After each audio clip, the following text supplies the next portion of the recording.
Hey everyone, welcome back. Hope you're doing well out there. So I woke up feeling amazing for the new year. I somehow woke up feeling really inspired and recharged. And as I was waking up, I got an idea to make this video for you guys. So this is my gift to you, okay? This is going to be a long, involved, very information dense video. And this is a little bit of an experiment in terms of who this might resonate for, who this might reach, who this might benefit, right? I'm considering this a piece of kind of long tail legacy content rather than a short hit of trying to get attention.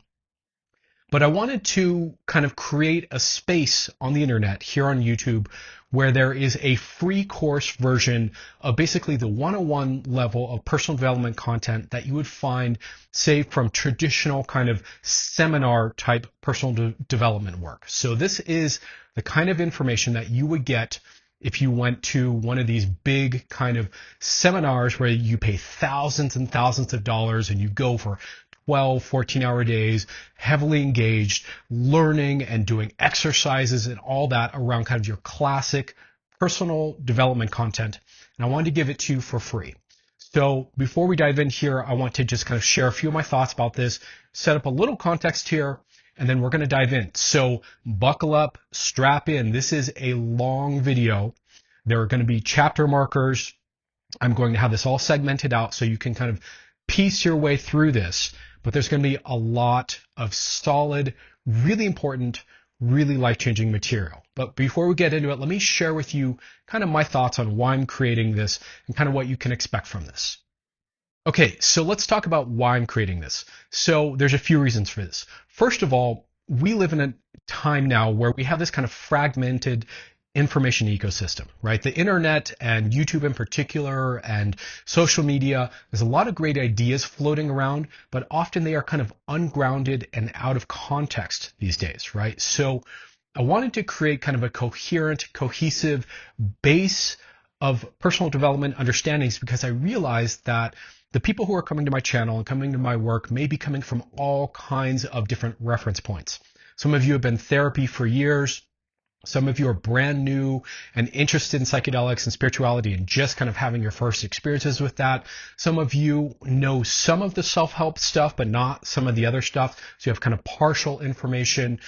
Some of you have no interest in self-help, but this is perhaps content that would really kind of support and supplement perhaps your spiritual growth path or your psychedelic therapy path or what have you, and could be very useful to you, right? So there are a lot of different reasons and paths that people are coming to my content and anyone else's content for that matter. And the ideas get fragmented, right? They get kind of scattered, they get abstracted. You see kind of teachers out there who are teaching, 2 or 3 steps abstracted away from, say, a Tony Robbins seminar, where you're getting some of the ideas, but they've kind of been adjusted and tweaked and manipulated. And so I wanted to kind of create for you a nice, coherent kind of set of this information so that basically if there's someone out there who I bump into or who DMs me or whatever, and they're like, I know a little bit about self-help and personal development, but I this, that, the other, they're not perhaps current with all the ideas. I can point them towards this video and I can go, okay, hey, go do this free course and you will learn a ton and you'll start to wrap your head around this. This is also, for any of you who are perhaps missing some of the keys you might need in terms of success, achievement, personal growth, happiness, well-being. You may be kind of have some holes in your conceptual framework. So I want to kind of give you, again, the fundamentals here, okay? So with that being said, you've probably noticed the light shifting as I'm talking here. It's one of these weird days here in Colorado where we've kind of got spotty clouds and they're moving fast with the wind. And so we have real shifting light today, unfortunately. So I know that makes it a bit of a weird watch here. So thank you for bearing with me with the kind of strange lighting. I'm doing my best to kind of control for that, but I can only do so much, especially since I'm facing a window here behind the camera, which is south facing and getting a lot of kind of weird light in the afternoon. Okay. Anything else I want to say about this? Yeah. So one last thing I want you to know before we dive in here, there's a ton of content here. Again, this is probably 3 days worth of 12-hour seminars that I'm condensing down. Okay. So because of that, what that means is, first of all, please understand that I'm striking a balance between speed, so it's not a 4-hour video, right? Speed and detail, right? So I will not be going into deep detail on each of these points, which for some of you, you like, for others of you, you want that detail from me. So what that means is that you're going to need to explore these concepts. The way to think about this, I think that really works, is have you ever taken a test, when you're in school where the teacher gave you the answers and then wanted you to figure out why that answer was true or correct? This is kind of how I want you to think of what I'm about to share here with you. So I'm going to give you the answers. I'm going to give you the answers again to a 3-4 day seminar of deep, core, crucial personal development ideas. And at the end of this, I will tie this into psychedelics and psychedelic work. And I will also tie this into some of my critiques of these ideas, some of the kind of holes in these ideas, or some of the gaps, right? So I'm presenting the ideas with fidelity, and then on the back end, there will be commentary and augmentation. But the thing I want you to get here is that this is days and days of seminar work here, and I'm going to give you kind of the highlights and the core concepts here. And then it's up to you to explore these core concepts in more depth for yourself in your life, to really play with them, to try them on, to explore them, to look at them and recognize the power that they have. So much of what I'm about to share here with you is truly transformative, powerful, life-changing concepts, okay? Again, this is what people spend $10K at a Tony Robbins seminar for, or a Landmark seminar, or any of these other kind of large OG kind of personal development houses and organizations. This is the kind of content they would be teaching you. I want to be clear though, because I'm just referencing these companies that have copyrighted intellectual property, nothing I'm sharing with you here is a direct lift from any of these organizations. It is similar to, is referenced to, but it is not the same, okay? So this is not their direct IP. I want to be clear about that, but you'll get the gist of the same concepts here because they are kind of fairly ubiquitous and have been for the better part of, 35 years or so.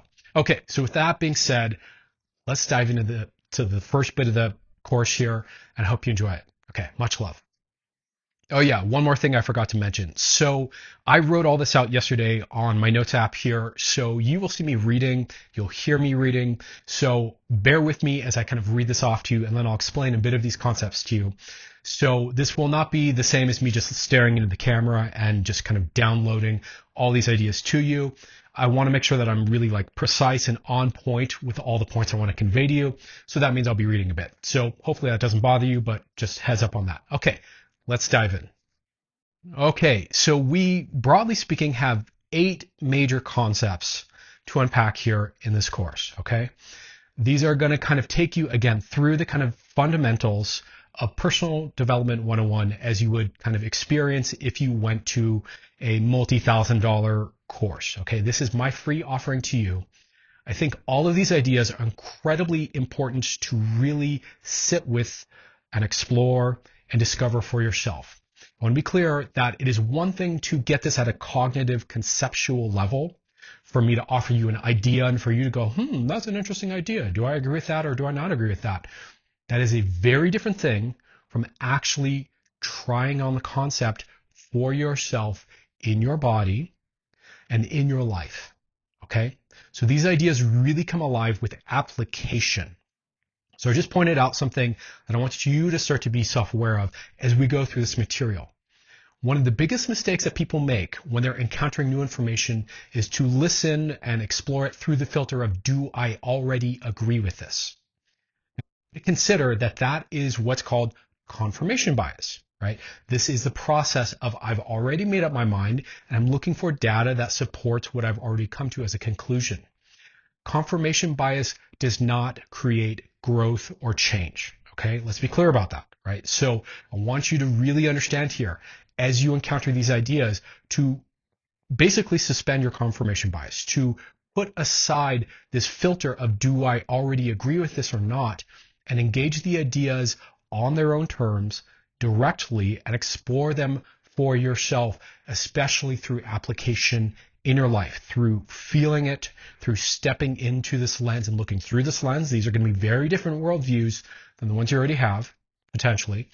and also to apply it in your life. Go out and experiment with these ideas in the world, in your day-to-day life, in your relationships, in your comings and goings, or whatever it is that you do. Try these on like a new jacket, right? Like you try it on. Does the jacket fit? Does it look right on me? Does it feel good? How does this shift the way I go about things? Try it on. You don't have to keep it. You don't have to keep any of this, but at least then you're engaging with these ideas on their own terms. Okay. So I hope that makes good sense. Really key thing to consider. Don't make the mistake of thinking, do I already agree with this or not? Try it on as a new lens altogether. Okay. With that being said, the first concept I want you to start to think about. This is your wake-up call. This is the beginning of you deprogramming whatever programming has been screwing your life up and trying on new programs that might really help. Okay? So the first one I want you to consider is the idea that you are not your narrative. Okay? You have a narrative, but you are not your narrative. Okay?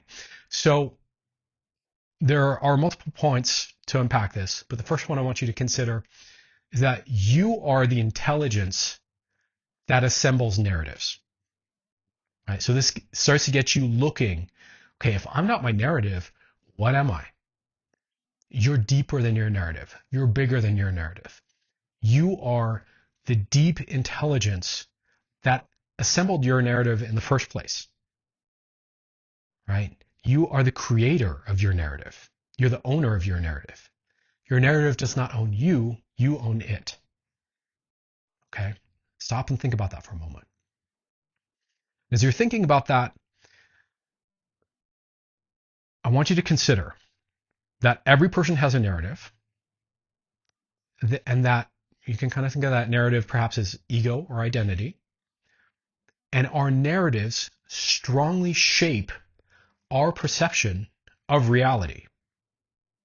So your narrative that you've created is actually a filter that massively shapes the way you perceive reality.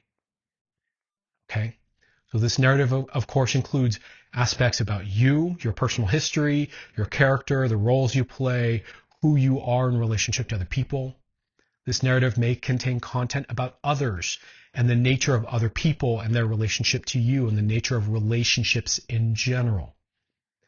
Your narrative may include understandings about reality or life or the world or human nature or what nature is. Right? All of these are narratives. What's a narrative? It's a story we are telling ourselves. I want you to really stop and think about this. Again, if you need to at any point in this course, pause and consider the content here. These are deep, dense ideas. So you are not your narrative. And it's important to make this distinction between who you actually are and the narrative you've been running. You can't improve your life if you keep running the same narrative and you don't change the narrative. Your narrative massively shapes how you process and perceive the world around you in reality. You change your narrative, you change your perception. You following me so far? Okay. Next thing I want you to understand about your narrative is that it's cherry-picked. So this is not something that they would normally teach in a Tony Robbins seminar or something like that. But I want you to think about this with me. Your narrative is probably assembled out of certain reference experiences from your life, certain memories, certain moments, certain kind of experiences that have been chosen by your unconscious mind as symbols about your story and who you are. Okay? These are cherry-picked. If you think about it, if you were to kind of like stop for a moment, and this is really hard to do, this is mind-blowing, but if you could imagine all of the experiences you've ever had, all the experiences that didn't mean anything to you, all the experiences that just you immediately forgot right afterwards, all the experiences you've had that were wonderful or amazing, but you didn't build an identity out of, all the experiences that sucked or were disappointing or uncomfortable that, again, you did not build an identity out of. I want you to consider that the sum total of your lived experience is so much more vast than your narrative. And therefore, the memories and the experiences and the bits of life that you have pulled from to construct a sense of self and some sort of a narrative, a storyline about who you are and what you've lived through, that those are just cherry-picked bits, right? So your narrative is a very small subsection of this vast, set of lived experiences you've had. Which means, of course, that you could choose other reference experiences, that if you cherry pick certain things, it'd be interesting to look at why. What is the kind of emergent understanding about yourself from these cherry picked things? What's the stuff you're filtering out that you've forgotten? What are things that are equally true about you that you never reference or think about? As you're thinking about that, hopefully you're starting to feel maybe even a little stirred up, a little weird, a little uncomfortable, right? And that would be good because that means that you're starting to explore letting go of your narrative. So one of the things I want you to start to consider here is that you can let go of your narrative. And you don't have to identify with your narrative. That again, you're the owner and the creator of your narrative. You can tell a different story about yourself. You could let go of storytelling about yourself altogether and just be present in the moment. These are other options that you have. I want you to consider as well, and this is something they would teach in any of these seminars, that your narrative holds you back from growth and possibility. Okay? So you cannot change your life. You can't improve it. You can't transform it. You can't really grow. You can't really direct your growth either from inside your narrative. Your narrative is like a box that you place yourself inside of over and over and over by telling it over and over and over, by reinforcing those neural paths over and over and over.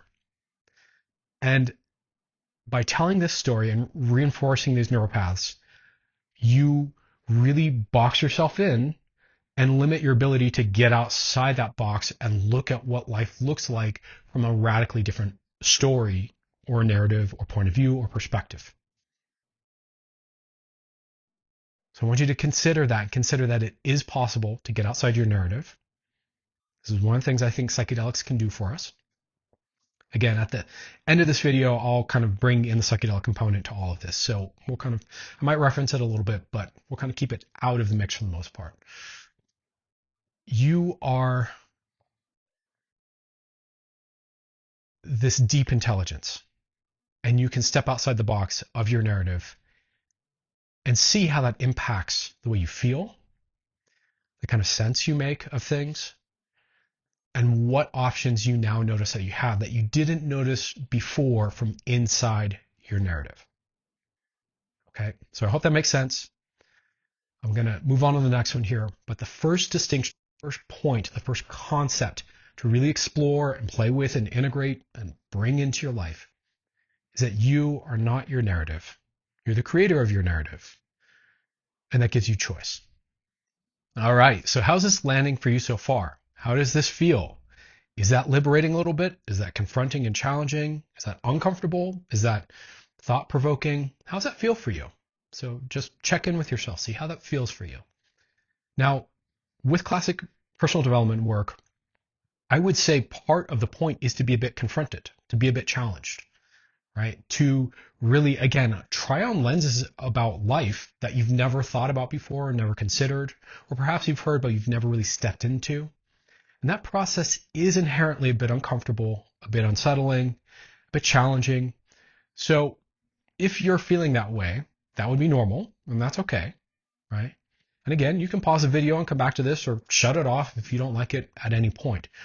This information is just here as a support for you, as a supplement for you, and as a tool for you to use. It's up to you whether or not you want to take that on. Okay, so let's move on to our second kind of core concept here. This second core concept I want you to start to think about is what I would call possibility consciousness. Okay. So I want you to start to think about what is possible, what's actually possible in life for you. What are the things other people do that apparently human beings can do, right? And might that be possible for you as well? See, when we are inside our narrative, the narrative suggests a certain set of outcomes, a certain set of experiences, a certain set of way of feeling, a certain lived experience. And from inside that box, there are certain possibilities that we just straight up filter out because it doesn't conform to the narrative, right? It doesn't fit. So I can't even wrap my head around certain possibilities because it's too far outside my current conceptual framework of self and lived experience. I have no idea how to compute that. So it's just not possible for me, right? This is how a lot of people see and feel about life. This is a huge part of why people suffer, right? Is this belief, that's not possible for me. I can't have that. And one of the things you start to realize as you separate yourself from your narrative, from your story, from your identity, and you just really look out at what your body's capable of, what your mind's capable of, what other people have achieved and do with similar situations to you, you start to realize that in life, there is, I don't want to be hyperbolic here, but there's a near infinite set of possibilities. That you're living in a world with so many possibilities available to you.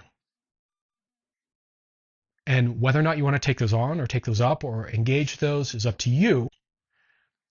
But let's not confuse the optionality in reality for your bias or your comfort level or, what your ego is okay with.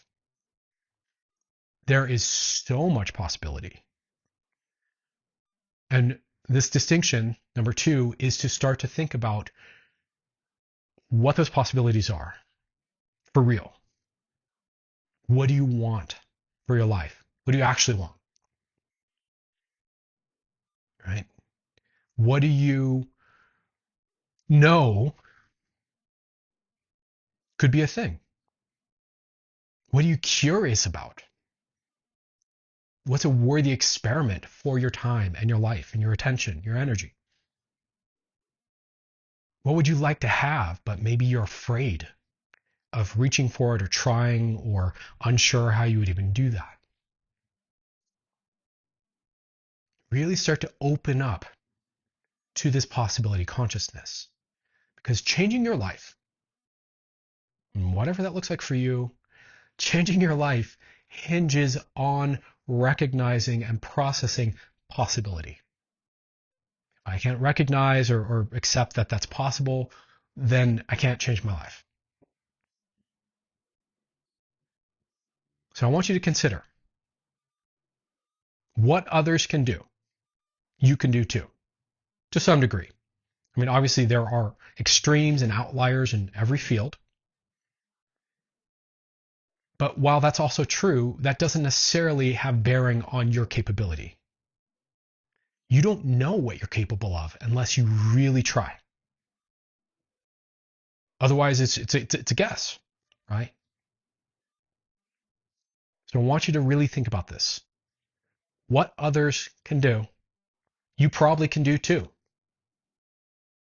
Think about what that means in terms of whatever it is you want in your life. That also means you can go and learn from others how they do what they do and do something similar. I want you to consider that there's a vast array of possibilities, like I said before. It's near infinite. There are iterations of life that you've never even considered that are actually available to you. Strange, weird, so profoundly good and beautiful and fulfilling and magical and so many right things happening that it almost breaks your brain. That's possible.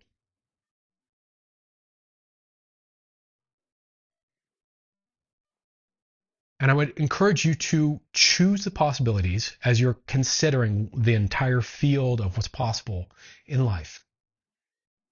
Choose the possibilities that resonate for you, right? That, really speak to your heart, speak to your core, and consider what it would be like to make those real. Consider that. You have the capacity to create. Now, this to me, pardon the quasi-religious reference here, but this to me is one of the core things of kind of the Buddha consciousness, the Buddha awareness. The awareness that every human being is creating their own life already. That it's not just like there are creative types out there and those are the artists and those are the ones that are creative and the rest of us are just kind of, no. Every single person is creating their life through their actions, through their habits, through their emotions, through their concepts and their ability to think, through their narrative. So you have the power to create what you want in life, to some degree at least, if not beyond your wildest imagination. You don't know where that line is yet.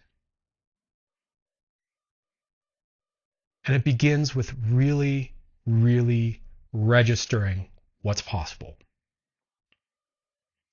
So I want you to really just think about this. If you need to pause the video, but really take the time to really think about what's possible. How far can I take this? What could I really do? What could I really live as a lived experience in my life? And consider that all the people you see, on Instagram or on social media, traveling the world or making a ton of money or dating whoever, whatever the thing is that's your thing, succeeding at whatever, they decided, why not me? They decided, yeah, that's possible. I'm going to try. That's the only difference here.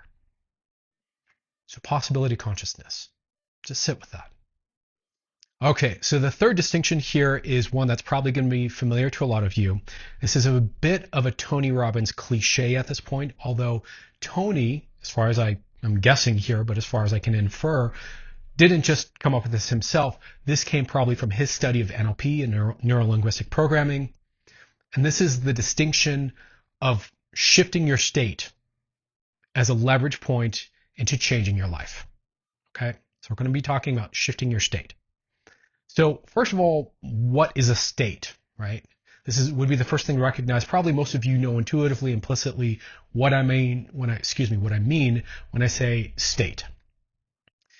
What is a state? It is kind of a combination and interaction between the felt sense in your body of emotions, your perceptions, your mood, your cognition, your conceptual framework you're running in the given moment, and how all of these kind of fit together. Right? So your state is really a bunch of processes coming together to create this kind of effect called state. How you feel, what's your vibe, what's the mood you're in, what's your energy level, what's your, et cetera, right? Taking control of your state is something you can do. Now, the reason I say this, and you might be like, well, duh, yeah, of course, I know. The reason I say this, I want you to just think about this with me for a moment. This is really true, especially when we're young and we're children. We might all be able to relate to this more. Most people go through life reactive, with their state being reactive to the events and the environment around them, and feeling like their state is kind of an automatic response, which they have no control over, and letting their state dictate what makes sense to them, what feels right to them, what feels possible to them, what the right course of action is. So most people are reactive to their state, and their state is reactive to what happens in their environment or around them or to them. So there are millions, if not billions, of people out there who do not realize they can change their state, or the only way they go about changing their state are through kind of neurochemical means, like, for example, cigarettes and alcohol and drugs and these kinds of things, right? Most people are passive in their relationship to their state. So I want you to start to think about how this is a leverage point you can change and you can have active control over. Like, you have choice over how you feel. You may not recognize that, you may not know how, but you do. And as you get good at shifting your state, it shifts the way life looks. It shifts what's possible to you. Again, we're kind of building on the last distinction there. It shifts what's possible to you. And therefore, the actions that come out of you are going to be different, right? So in order to get different results in life, you have to take different actions, right? Pretty obvious. In order to take different actions, you have to feel a different way that motivates those actions. State drives behavior, right? So you can shift your state, and that will shift what behaviors come out of you. So I hope this is starting to make sense here. So I want you to understand that much of your state is habituated. It's something that your nervous system has entrained itself. Do you know what entrained means? Entraining is like when two rhythms kind of like are similar and they start to line up and boom, they line up and they're in the same rhythm together. That's called entrainment.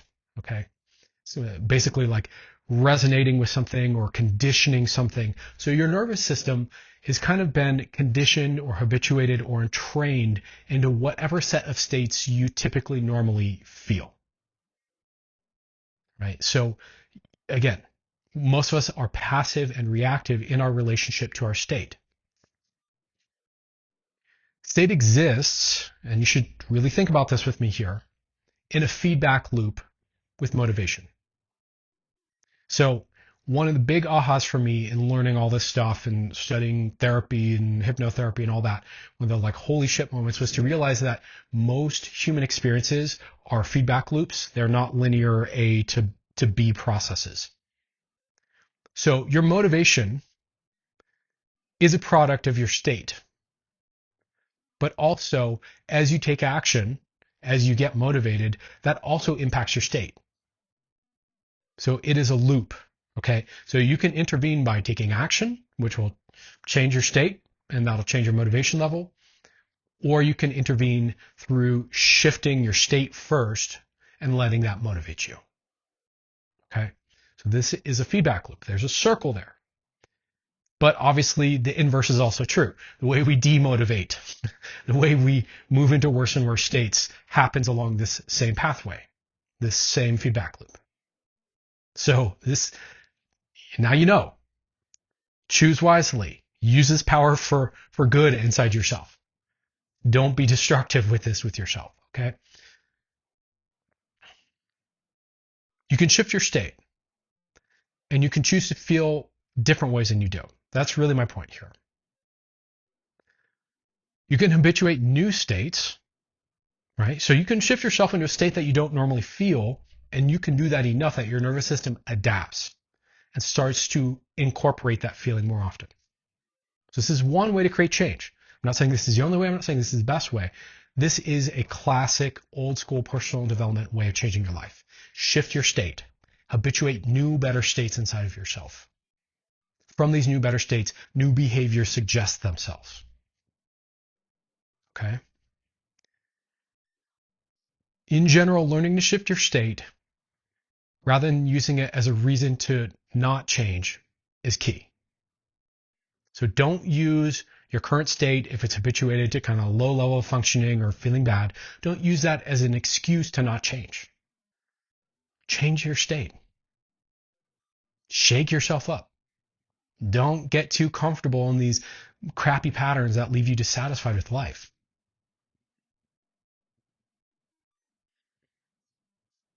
And so I want you to start to consider and discover and play with the levers of state, the different mechanisms of shifting your physiology.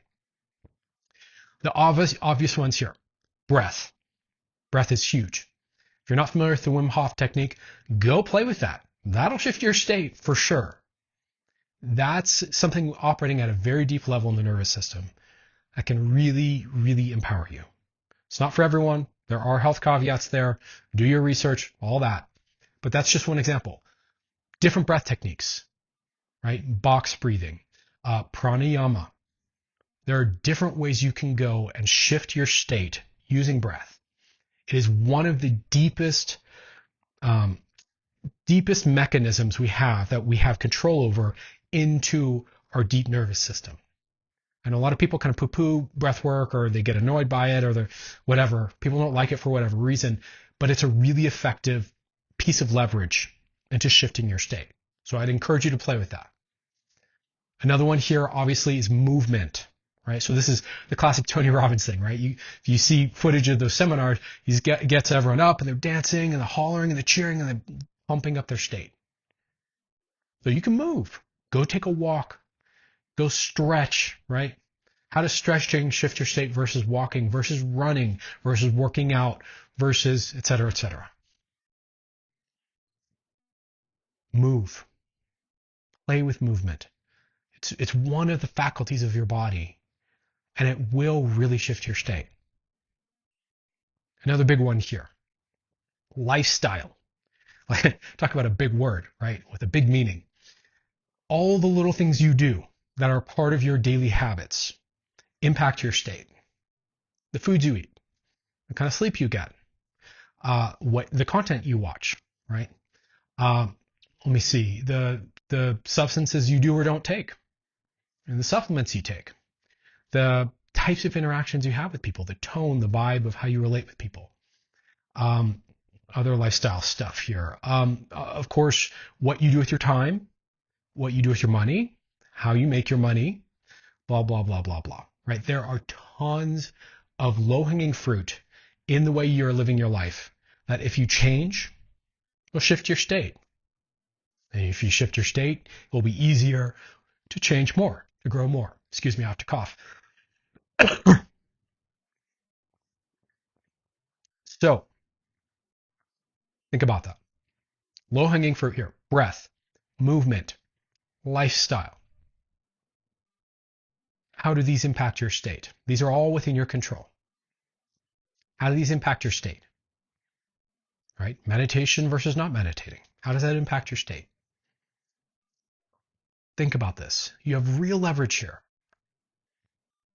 Okay. I also want you to look at, what do you already use for motivation? So for some of you, you may really struggle with motivation. I get it. That was me for a long, long time. Others of you perhaps have a motivational approach already. But the thing to look at here is it healthy? What are you using to motivate yourself? Right? What's your motivation strategy? And what's the kind of state that brings with it? Right? Are you using anger to motivate yourself? Joy, curiosity, playfulness, compassion, selflessness, rebellion, fighting? What's your motivational state? And is that good for you? Is that good for your nervous system long term? Equally, I would also look at, how do you demotivate yourself? And is that strategy good for you? Right? What are you running in order to kind of slow yourself down, de-escalate, demotivate? And again, is that a healthy form of slowing down, or is that an unhealthy form of slowing down? I would look at both of these and really get serious and critical with how you're running these strategies already. So that's it on state. We could, each of these is a big topic. I could talk a lot more about this. But consider that, again, as we're kind of stacking ideas here, you are not your narrative, and you have to get outside your narrative in order to create the possibility of change. From there, you start to perceive what is actually possible for you. From there, you need to take action. And so you need to start looking at what are the states I live through and how do they impact my motivation? What kind of action is suggested from the state I'm in? And how do I change my state in order to be able to take different action to get different results to experience the possibilities that I want to experience? This is making sense so far. Okay, see you in the next one. All right, how are we doing so far? So as you can tell, I love this shit. And to be totally frank with you, this is not where my head resides most of the time now. But everything I'm sharing with you here, I think is crucial information and an important part of our kind of journey to integrate and explore. And for me, these were all very key concepts. So I want to be clear here that you don't have to keep these forever. You don't have to get rigid about them like a lot of people do when they go to these seminars. But try these out and see how they impact you. Okay, so moving on to the next one here. Okay, so the next one is the idea of letting go of conditioning and becoming authentic. Okay, so most of the thoughts and motivation you have come from social conditioning. I want you to consider that most of the people in the world are running on autopilot the vast majority of the time. And that autopilot is programmed by social conditioning, right? And because of that, most people are not living from their authenticity the vast majority of the time. There are, of course, exceptions, but your average person, quite possibly you as well, are living mostly from programming, and that programming isn't even yours. Does that make sense? So there are many ideas that you've absorbed in the world around you that you either agree with by default or that you've never really thought through. So I want you to think how many of the beliefs and the concepts and the worldviews that you carry, you just kind of absorbed. You didn't really think about it either way. You're probably a kid at the time. And you either just kind of agree with by default because this is how society and culture is, and this is how my family is, and this is how it is. Or you've never really slowed down to look at and absorb and think through. I want you to think about that for a moment. Okay? I want you to take the time to start to evaluate the ideas, the beliefs, the value systems, and the patterns that shape your life, your sense of self, your family culture, what society has told you is right or wrong, right? Certain ideas about truth, right? What religion has told you is right or wrong, for example. Notions of this is how it is. This is how we do things. This is the right way. You should blah, blah, blah. All that shit, okay? I want you to slow down and look at that, okay? Again, you need to get outside the box of your default worldview and way of operating. Step outside of that box. There are a lot of ways to do that. Even just from imagining getting outside the box of your own worldview to, travel, meditation techniques, what have you. Get outside the box. Look at your own programming. And I want you to go through a process here. I would encourage you to do this. This will be very good for you, very healthy, very empowering, to look at each of these core operating programs, beliefs, value systems, opinions, emotions, worldviews, and really evaluate, is this mine? What do I really think about this? How do I really feel about this? Is this mine? Or was this placed inside of me by my environment? Really think about that. Really look at that.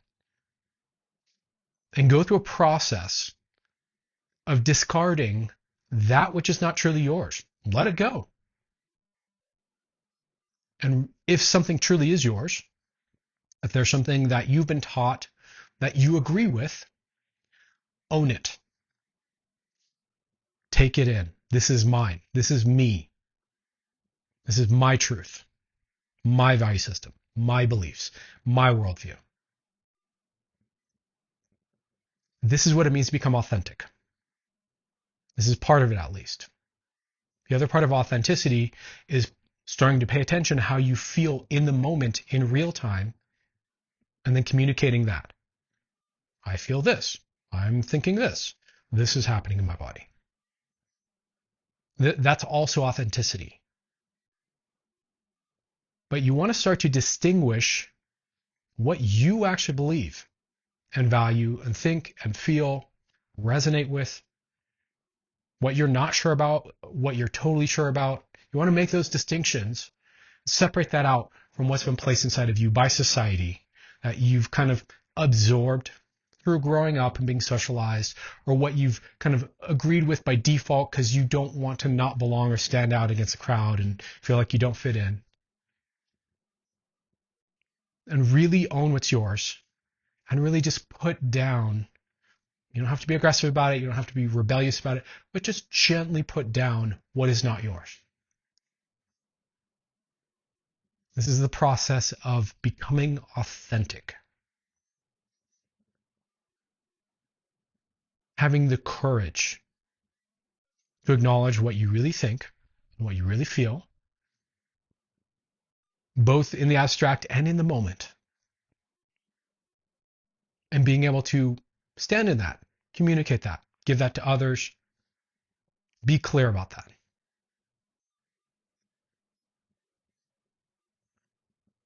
I want you to understand here, and this is really, it could be its own distinction, but I'm just kind of tacking this onto this because they overlap a lot. I want you to understand your conditioning, our conditioning, the way we're raised, our family structures and our social environment and the country you grew up in and the region in your country grew up in and the religion you were raised with and the stuff you saw on TV and the ideas you absorbed on, the internet, etc., right? Your conditioning creates blind spots in your understanding. There are things that you don't see. There are things you don't recognize, that you can't make sense of. There are things you don't know because your conditioning blocks you from seeing, learning, exploring, knowing. Your conditioning limits you. And often your conditioning, for a lot of us, is so heavy that it really stops us from being vibrantly alive with our own lived experience. We get so squashed by being told how to be that we don't get enough input telling us, hey, what are you experiencing? Tell us more about that. Express that. Bring that out. Now, some people, of course, rebel and go the opposite way, and they get hyper expressive because they didn't want to get squashed. But in general, for most people, we just kind of allow that all to steamroll our capacity for authenticity. So I want to encourage you to start to discover what's really alive in you, what's really true for you, what's really real for you, what's honest and authentic for you. And to be in touch with that and clear about what's not yours and what's yours so that you can give that to others as an honest expression of you. And as you do this, that's actually a massive gift you're giving. So that might seem terrifying. That might seem overwhelming. That might seem frightening. It might seem like if I do this, then I might lose relationships. I might lose friendships. I might lose people that I care about. And you might. But I would argue that part of awakening, healing, and growing is individuation. It is becoming more and more unique. It is owning that you are, and always have been, and always will be, a unique expression of life that no one else can quite match and mirror in the same way. you are unique.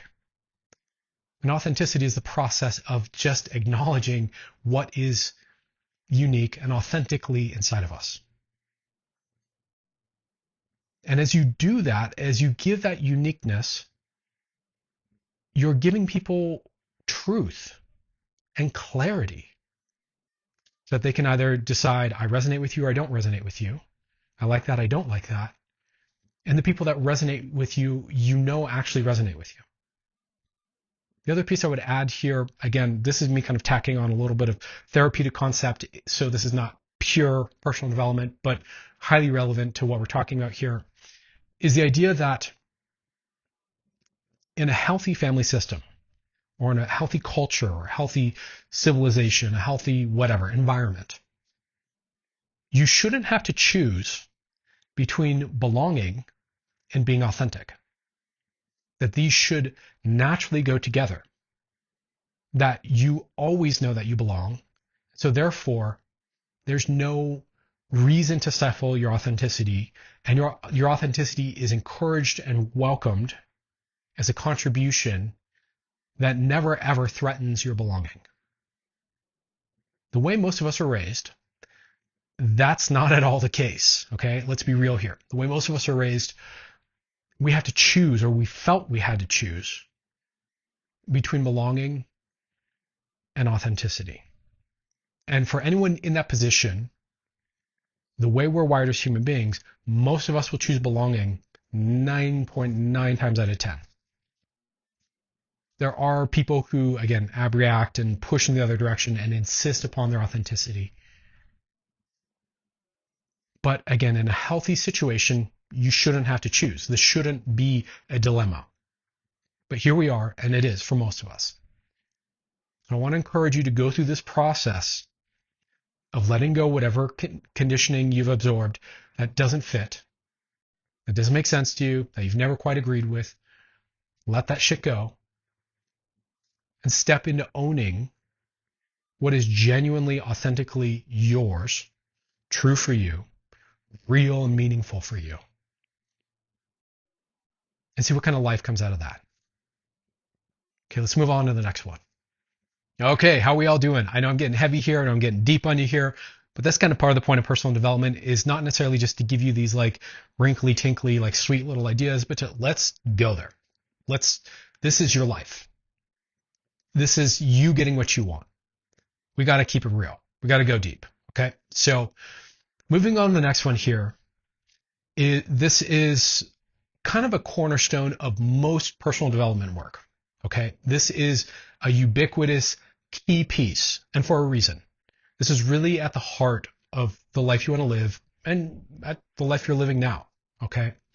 So we're going to be talking about values and defining what your values are.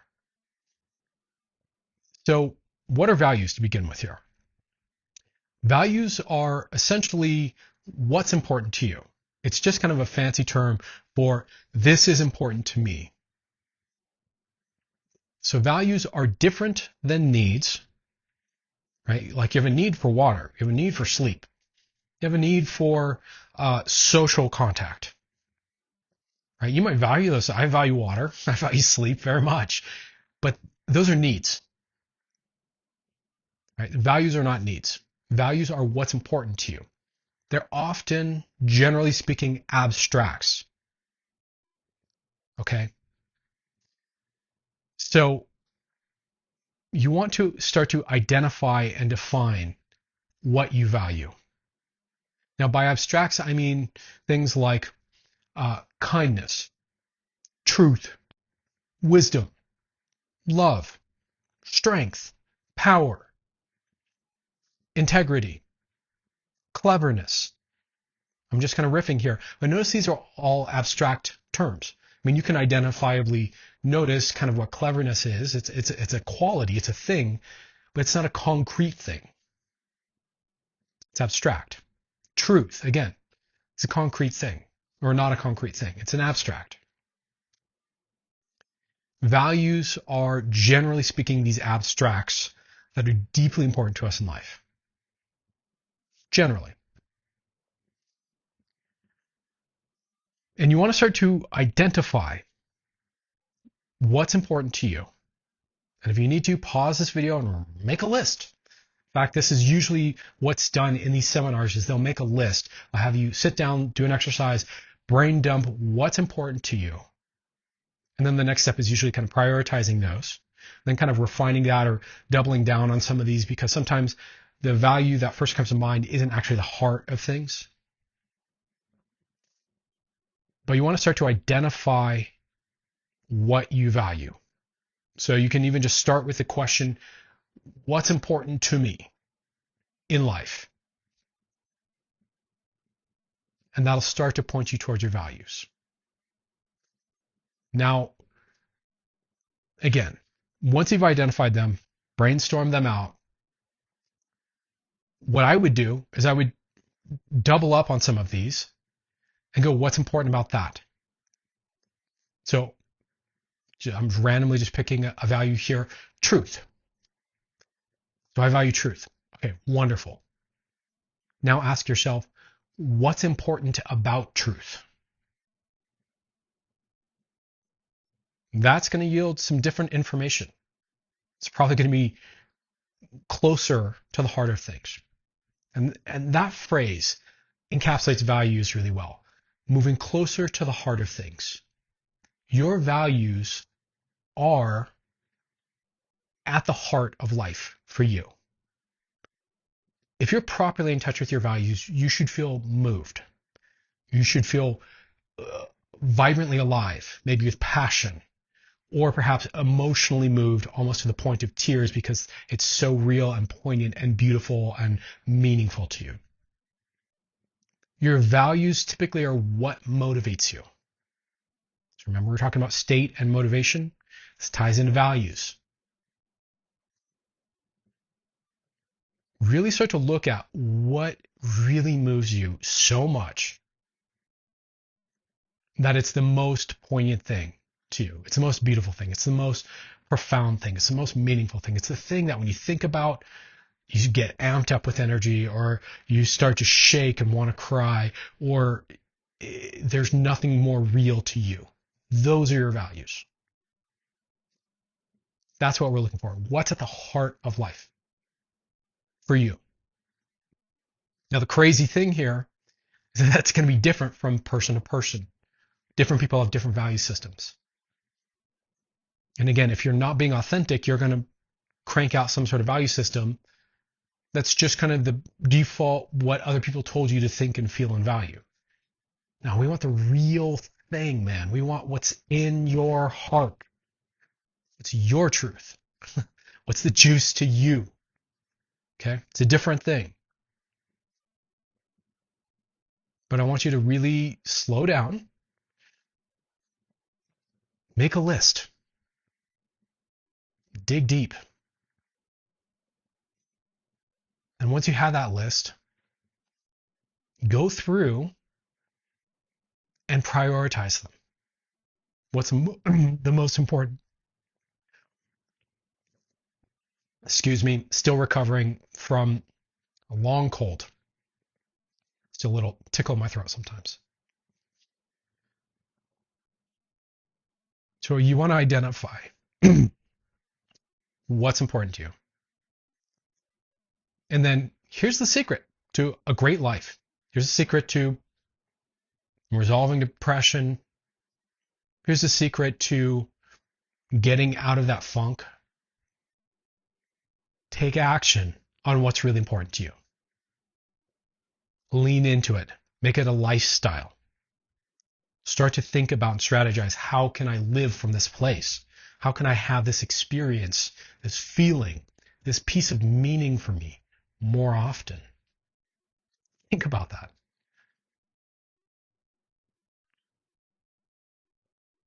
And I want you to note places in yourself where you have conflicts between values.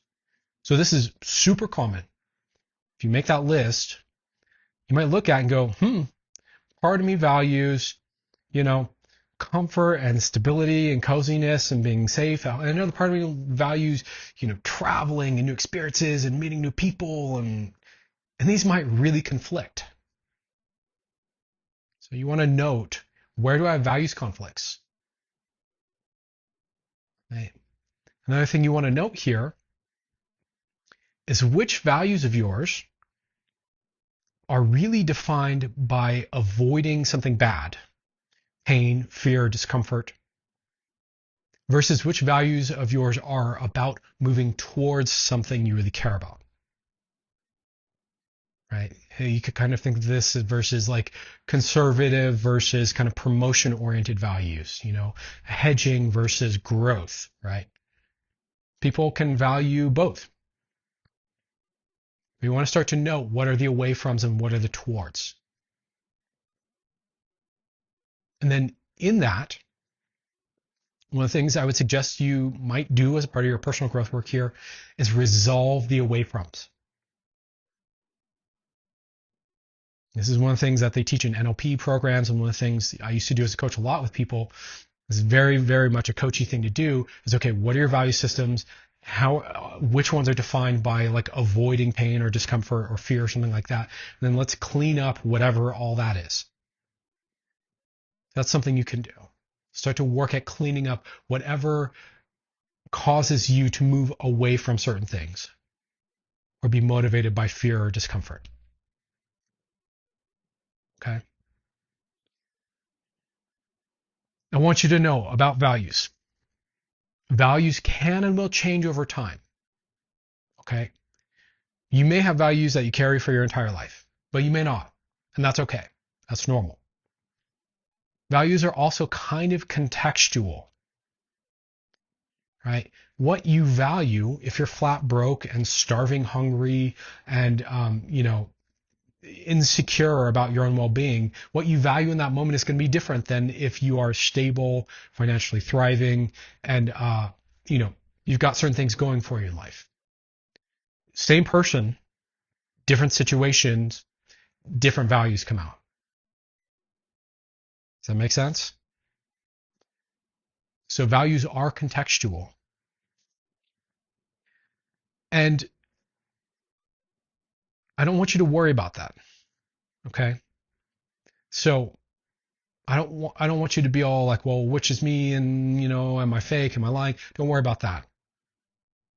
Just in the context you're in currently. What are your values now?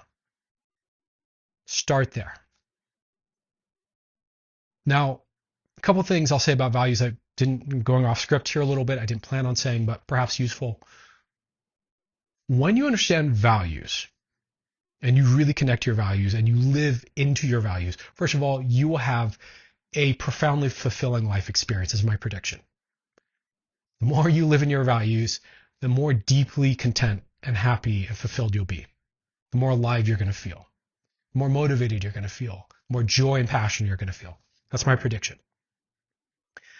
But also, as you start to understand values, you start to understand what motivates and moves other people.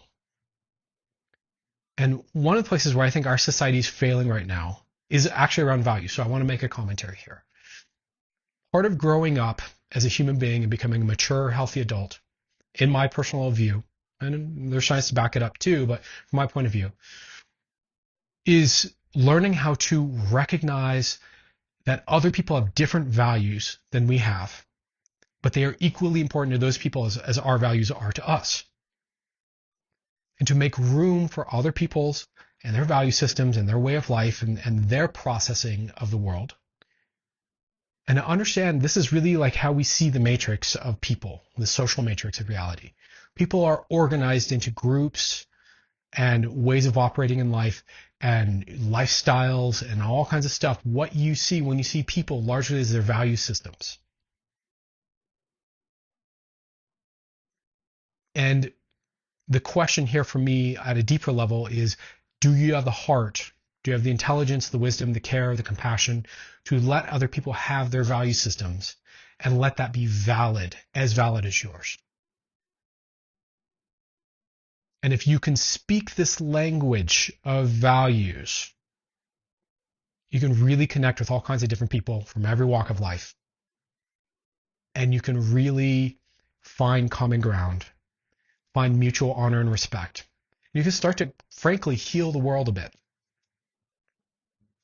The other thing I'll say about this is that if one of your possibilities for yourself is making a lot of money, learning how to understand and recognize and speak the value systems of other people is a huge piece of marketing and a huge part of how we genuinely, authentically connect to sell things.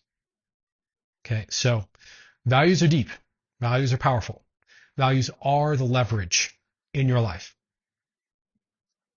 You want to start to have a happy life, figure out what your values are, and start to live in alignment with them. Okay, let's move on to the next one. Okay, so let's just recap here for a moment, kind of go back over what we have so far here and how this all kind of stacks up, right? So the first thing is recognizing that you are not your narrative and you're not bound to your narrative. You are the creator and owner of your narrative, but you can tell a different story. You can reshape your narrative. You can let go of narratives altogether. And doing so will massively open up your experience of life and reality and change how you perceive things, how you feel, et cetera, et cetera. Okay, so this is a great place to start. Recognizing and making the distinction, you are not your narrative, taking control of your narrative, and seeing how that impacts you when you work with your narrative and put it in its right place. From there, that opens you up to start to recognize possibility consciousness, right? This starts to open you up to see what's possible for me, what's possible in life, what's possible in the world. How do I move towards that possibility, right? Possibility consciousness, of course, means that once you find what's possible for you that you want to move towards, you have to start taking action. Very simple, right? Action is driven by state. So you want to start to take control of your state, right? You want to start to look at what are the habits and patterns of states that I live inside of? How do they shape my experience? What's it like to live inside a different kind of state? Psychophysical state. I don't mean another country. What's it like to live inside a different state, and how does that motivate new action out of me? Okay? From there, you want to let go of the conditioning that's been running you and become authentic. So as you're taking action here, you want to take action that's authentic to you. You don't want to create goals that are based on conditioning that are bullshit. You want your goals. Not based on groupthink, not based on what your parents think would be great for you or whatever, based on what is in your heart. You want to start to define what that is by distinguishing what isn't yours and what you've never resonated with, and start to let that go. You want to live an authentic life and align that, of course, with the sense of possibility and start taking action. Right? From there, what's going to further deepen this is to be looking at what are your values? What's meaningful to you? What's the real thing for you? What's the heart of hearts of all of this for you? And living in alignment with that, starting to create goals, starting to take actions in alignment with your values. And distinguishing what are actually your values from, again, the conditioned values that have been placed inside of you. Right? And that leads us to our next step here, our next distinction, which is taking action on your values and on what is possible for you. So we've already started to do this, but if you haven't yet, if you've just been kind of making sense of this and identifying and getting clear, now it's time to take action. You got to do. This is often the hard part for people, okay? This is where the rubber meets the road, as they like to say. Now, with taking action, my advice is that you want to start small. You want to take action that's easy to do, that's quick win for you, that's easily achievable. And you want to start to, take whatever this possibility is, this big outcome you want to experience, this change in your life you want to have, and you want to start to chunk that down into smaller stages and steps. Right? You want to a little more doable, So if you have a 5-year goal, let's say, what are the stages you need to move through in order to end up there in 5 years? And then inside that first chunk, you want to break that down into even smaller, doable chunks. And the truth here is that you want to small chunk that down to whatever you can actually do. No matter how small that seems or powerless or meaningless that seems to you, you want to just start with whatever you can actually reasonably do right away. Right? So we want to start to take action, but the action are small actions. They're like, I can do that. No problem. Yeah, I can email so-and-so. Yeah, I can Google this thing. Yeah, I can, plan out what I'm going to do in the next 3 days. Whatever is reasonable for you, you want to start there. If your goal is to become the best guitar player in the world, but where you're at is I need to get really good at, I need to learn the major scale.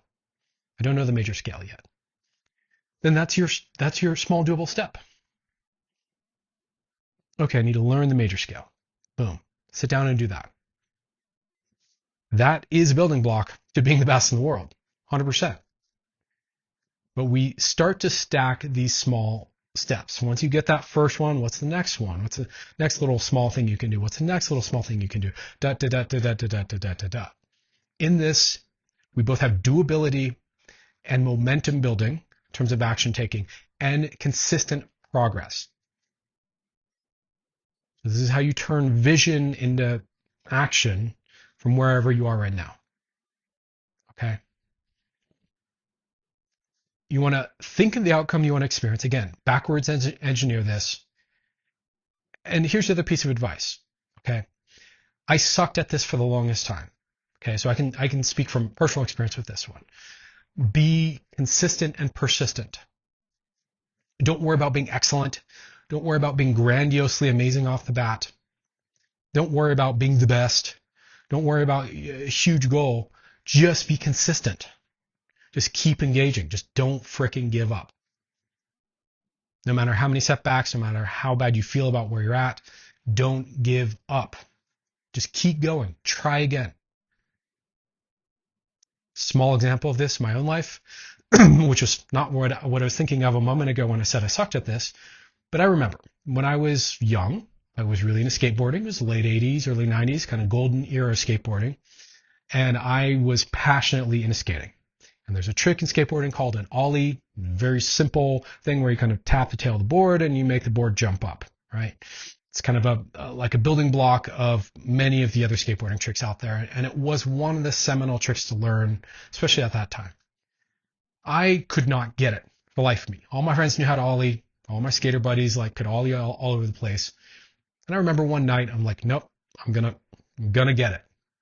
I'm gonna get it.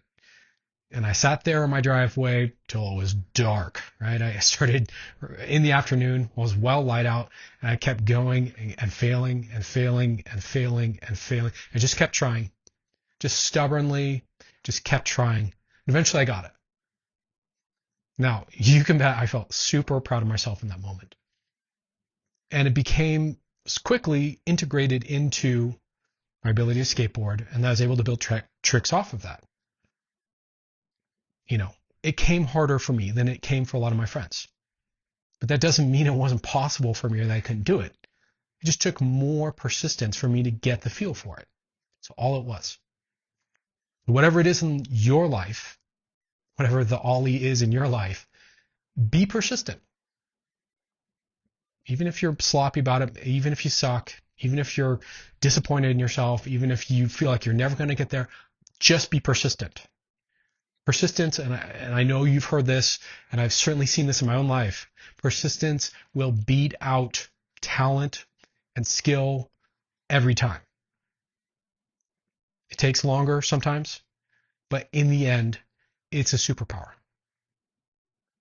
Okay, so we have small chunking, we have persistence. You also want to check along the way while you're taking action, while you're doing these small repetitive steps, building and stacking your wins.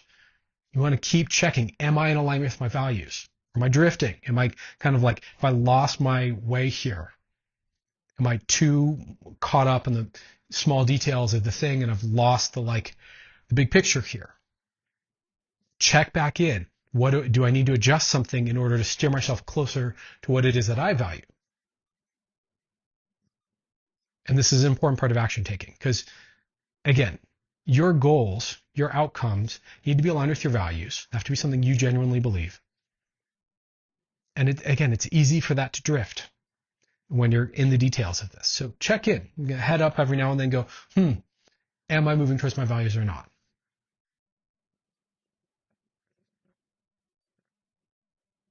And then last thing I want to say about this is really an important point. It's a huge piece of stuff I work on with people and coaching a lot, right? This is a huge kind of therapeutic piece too for a lot of people, is your relationship to failure. So I want you to consider that failure is not a big deal most of the time. And that failure is actually the process of succeeding. Failure is success. Failure is how you get to success. You fail forward to your goal. Okay? So I realize a lot of us were raised and again, socially conditioned by culture and a society and by parents that are failure phobic. But the reality is that failure is how you learn. We use the word learning and the word failure, and these are actually synonyms. These are actually the same thing. The way you learn is by messing things up and then correcting that and going, I get it now. That is the process of learning. So you want to remove all the stigma, all the fear, all the shame, all the hang up you have about failure. So as you're stacking these small wins, as you're taking consistent, persistent, small actions towards your goal, when failures happen, because they will, you go, okay, no, mess that up, try again. Let's be clear here, though. Are there certain things that if you fail could either be dangerous or catastrophic or highly expensive? Sure. So it depends on what you're doing. But if you think about it, most things, right? Any skill you're looking at, even really important life or death, crucial skills, somewhere along the way, people had to have a learning environment that was low pressure, where they were allowed to make the mistake somehow over and over and over until they learned how not to make the mistake. So are failures sometimes a big deal? Sure, but very rarely. And you want to make sure that you've had enough practice before you ever get anywhere near a situation where it's that critical. But just to summarize this up, we are now in the process of taking action, small chunking that action, kind of reverse engineering your outcome down into like what the phases are to get there, breaking those phases down into small, very doable steps, and then taking action on those very doable steps and identifying the next one, the next one, the next one, the next one. Recognizing that you will fail along the way and embracing that, being comfortable with that. Okay. And continuing on persistently. Every once in a while, looking up, checking in. Am I in alignment with my values? Am I moving in the direction that I want to go? And side note, if you are, you'll probably continue to feel motivated and energized and proud and excited, even that if you're not at your goal yet, even if you're not at your outcome, just that you're moving in that direction will be probably very meaningful for you. But you want to take action. And this is how. Okay, I'll see you in the next one. Okay, so checking in again here before we dive into the next one. How are you doing? I know this is a lot of information. I know I'm being a bit intense, a bit like powerful and coachy and heavy with my presentation here. Again, that's kind of on purpose. How are you doing with this? Is this too much? Are you feeling confronted? Is this helpful? Is this opening things up for you? Is this getting you to think in different ways about your life? What's happening for you? Just check in. Just check in with yourself. I'm not even asking you for me because obviously I'm talking to a camera. I don't know. But I want you to take stock. How are you doing with this information?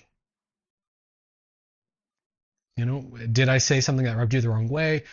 If so, what about that? Is this inspiring and giving you some excitement? Cool. Note that. Take that in. Just slow down for a moment. See how this is impacting you. I think that's really important. Okay. With that being said, I'm going to move on to the next point here. And we've just got two more of these major distinctions here. And then we'll kind of unpack some of my thoughts on the back end of this. And that'll be the course. So the next distinction here, and this is one that a lot of people struggle with, especially if, like me, you're an artist and a free spirit and a psychonaut and spiritual and open-minded. Especially for people like that. This next distinction is really important. And that is to be responsible and accountable. Okay?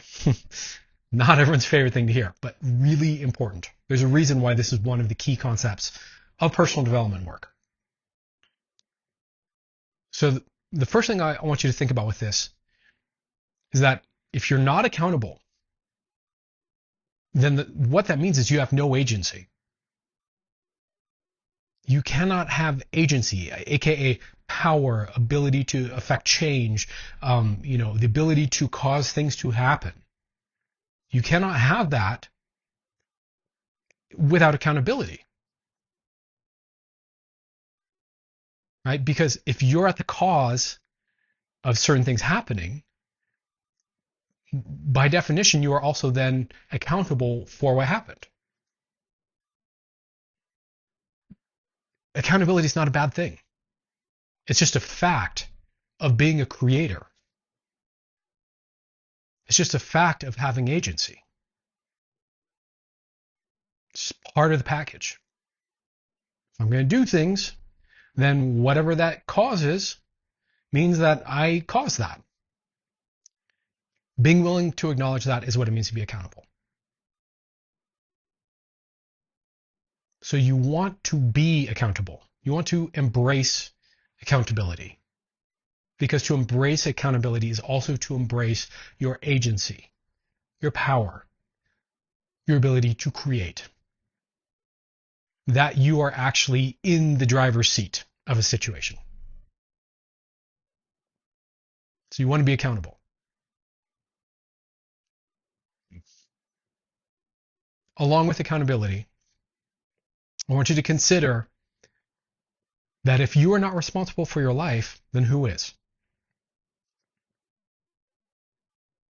Again, responsibility is one of these words that especially those of us that are free spirits and that are kind of maybe hung up in like a childlike mode of operating, we get allergic and phobic to. Like, responsibility, sounds heavy, sounds horrible. Responsibility is just the acknowledgement that it's your life. And that if anyone is at cause for what happens in your life, it's you. And that should be good news, if you think about it.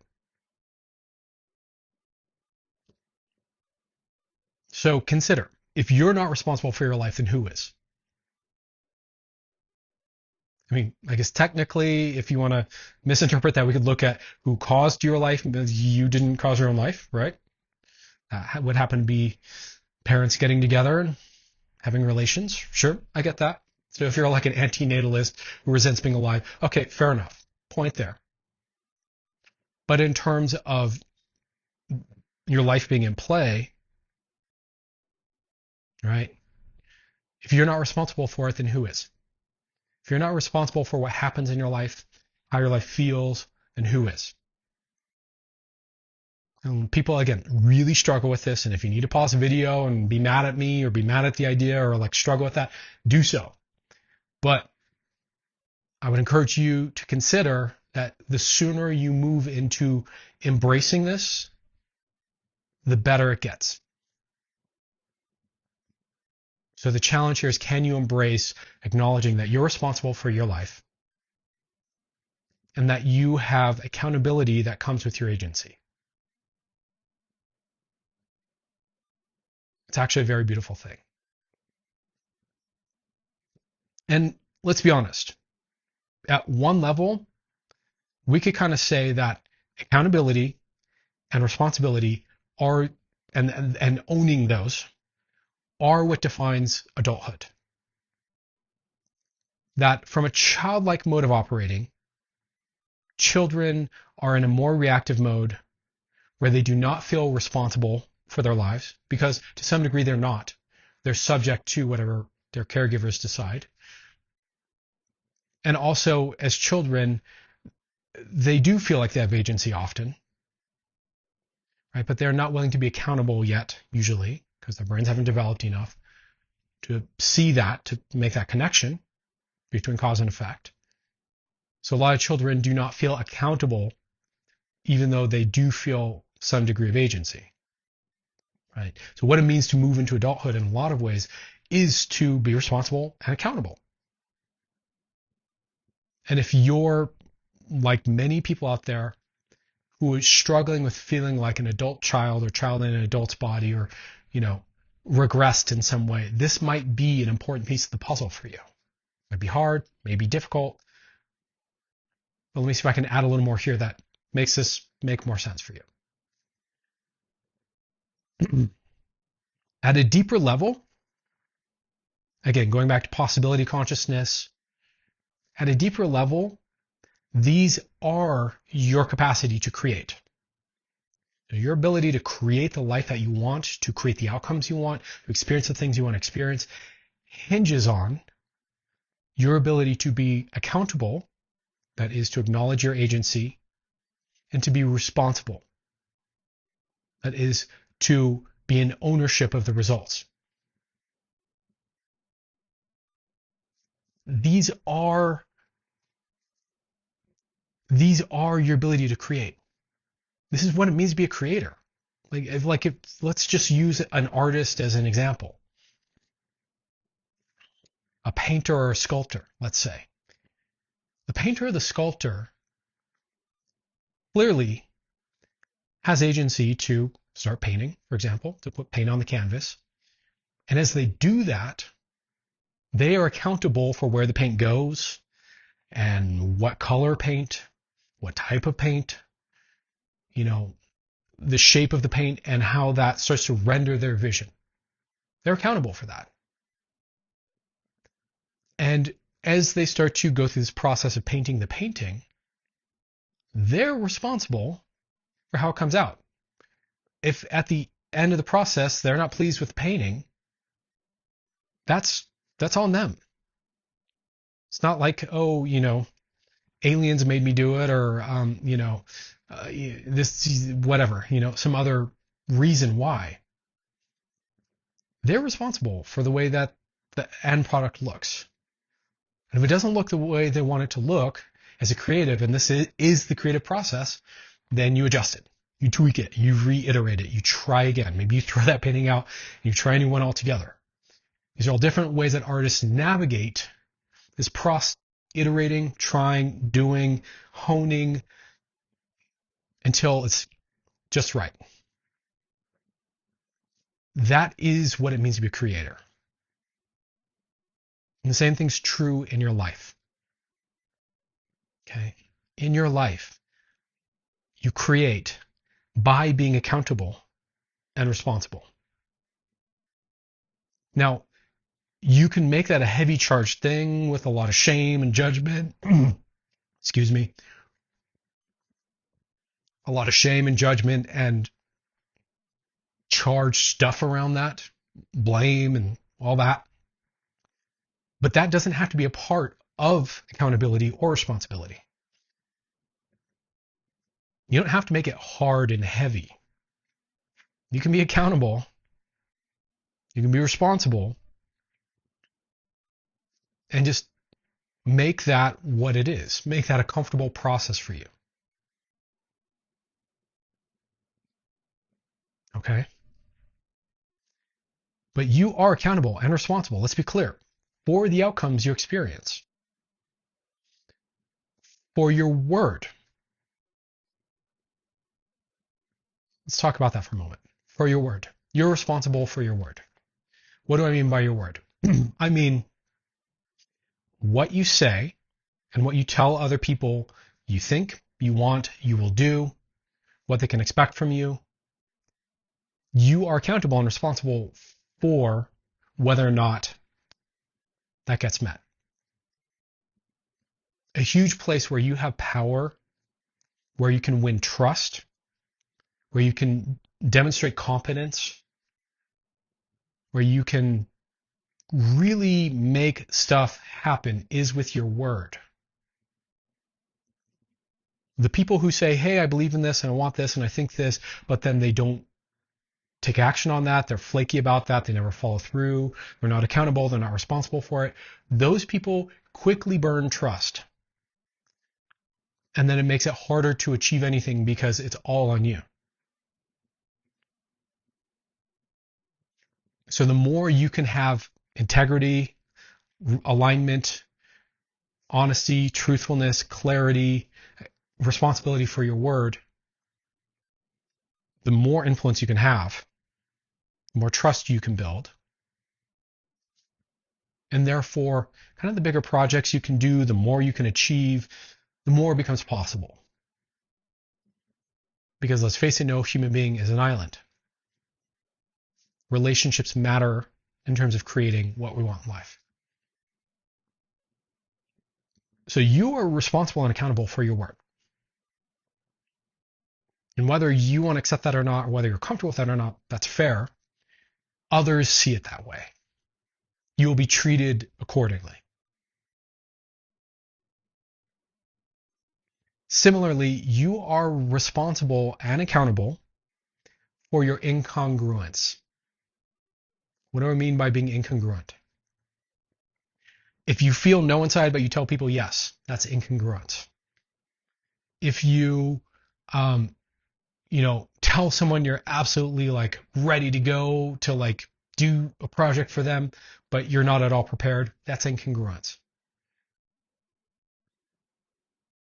If you're a yes and no at the same time, that's incongruence. Right? Now, I want to be clear. There's not necessarily anything wrong with that. It's not good or bad. It's a very human thing to be incongruent sometimes. To not be clear, to not be resolved between internal conflicts we have, all that stuff. But if that's you, and you're sending mixed signals out into the world, you're responsible for that. And you're accountable for that. People will be confused. People will maybe trust you less. People will maybe like you less. People will, respond accordingly, shall we say, to your incongruence, whether you want them to or not. So that's really important to understand here. That as part of being responsible and accountable, we're accountable for our outcomes, of course, obviously, but also for our word. Also for if we're incongruent or mixed in the signals we're sending. And then broadly and obviously for your life. And a huge part of what it means to wake up and grow up and heal is to be accountable and responsible for your life. And I know that sounds big and heavy, and it kind of is. It's also deeply empowering. It makes you the full creator of your life to the best of your ability anyways. You are responsible and accountable for your life. And ultimately, that should be good news. And that doesn't mean you need to do it alone. That doesn't mean that you can't have support along the way and allies and friends and community, and of course you can. Doesn't mean that you have to shoulder the burden of everything all alone. That's not what I'm saying. But what I'm saying is your life is your life.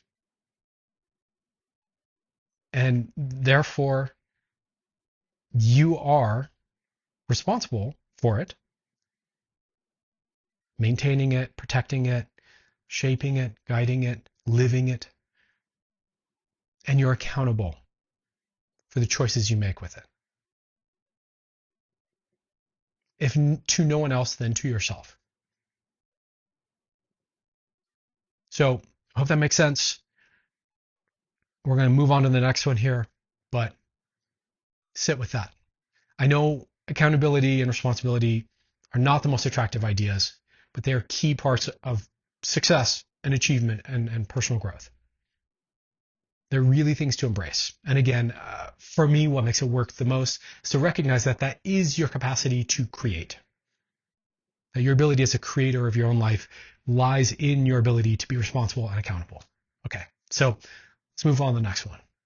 Okay, so we're finally arriving at the last of our 8 distinctions here, and then there's going to be a little bit of commentary in the next couple segments of the video, but we're really at the end of the course here. So in a certain sense, we're kind of arriving back where we began with letting go of your narrative here. But instead of letting go of your narrative, we're talking about letting go of meaning making, or at least recognizing and owning that you habitually do make meanings out of things, and to start to move from kind of unconsciously doing so to being conscious of this. Okay, so I want you to get, first and foremost, the brain automatically makes meaning out of things. This is what defines the human part of our brain. Okay, part of our evolutionary advantage as human beings is that our brain has the capacity to very quickly, very automatically make meanings out of experiences and events and whatnot around us. This is what the brain does. You can think of it this way. You are built to make meanings automatically. Okay? It's kind of like Google autofill. Your brain just spits out an answer. And I want you to get that meaning holds a lot of power over yourself. So the meanings you make impact your own body, your own nervous system, the way you feel, your state, your sense of reality. Meanings also can be a powerful tool to influence others, right? Society also uses meaning making to control our behaviors. Meaning making is powerful. It is a place that shapes perception deeply. But meaning is often also projection. In other words, the autofill, the automatic meaning making our brain does, isn't necessarily always right or accurate or the wholeness of the story. It's often reductive. It's often biased. It's often built on the kind of set of concepts and values and ways of perceiving that we've already kind of been running on. So meaning holds a lot of power, but it's also projection. It's a double-edged sword in that sense, okay? So first of all, and this goes back to letting go of your conditioning here, do not be defined by the meanings you create. So in other words, hold the meanings you create about yourself loosely, and don't let those meanings box you in and define you, because they're just meanings. They're just conclusions. They're just ideas, rationalizations. Don't let that hem you in so tightly. It's just a meaning.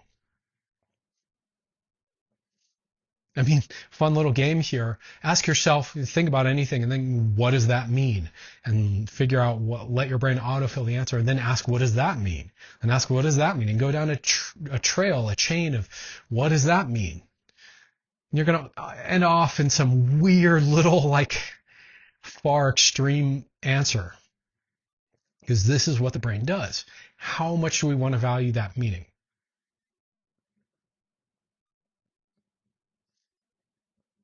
So do not be defined by the meanings you create. Also, and equally, simultaneously, do not be defined by the meanings others create about you. the ways others will project onto you their bullshit meanings. Don't be played by your instinct to belong and let that be a reason or an excuse for people to project incorrect meanings about you onto you and make you afraid or paranoid or uncomfortable or ashamed or all the other things. Don't. Do not let yourself be defined by other people's nonsense projections onto you. That's a disempowering relationship to meaning. Be responsible for the meanings you project onto others and the world around you. So conversely, while others are going to project bullshit meanings onto you, and you're going to not necessarily allow them to have impact on you with that, at the same time, be responsible when you're projecting meanings on others and onto the world around you. Be wise about it, be kind about it, be fair about it, be intentional about it. Be in control of your meaning making.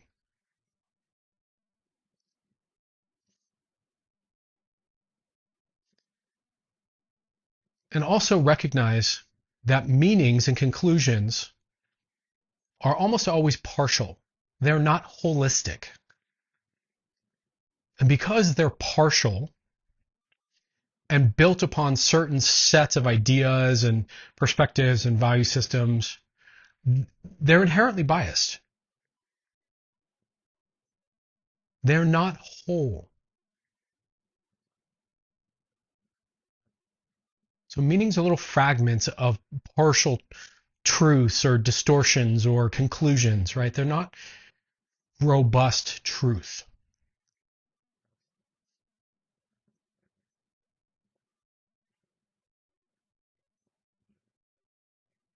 And I want you to consider for a moment that, again, the meaning making brain, it does its thing. It's automatic. But you can step outside of that altogether. And that when you step outside of meaning making, what does this mean?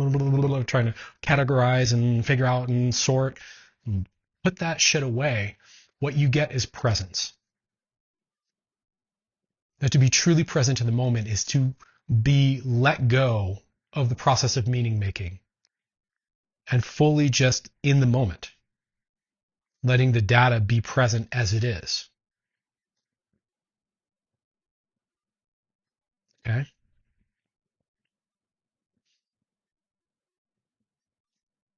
So another way we can work with meanings, if we're navigating this ocean of projection, right,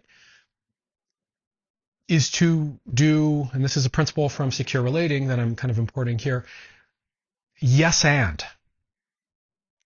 So someone says, well, I see it like this, and you're blah, blah, blah, blah. Okay, yes, sure. That's you, the meaning you're creating. And I see it like this, and so sees it like this. And the whole picture is probably all of these. So how can we yes and the meaning making? How can we be inclusive, recognizing that these are projections and biased and partial truths and autofill gobbledygook from the brain? Okay, sure. If that's what human beings do, how can I be inclusive about that?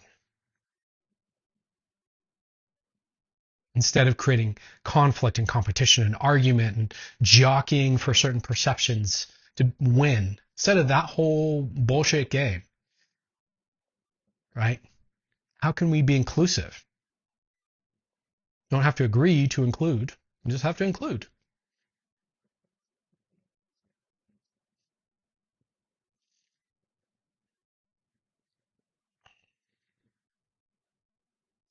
So with presence, what we're doing is we're going beyond the mind. We're moving into the embodied experience of the present moment. We're letting go of notions of past and future, right, wrong, good, bad. We're just with. So you can go beyond mind.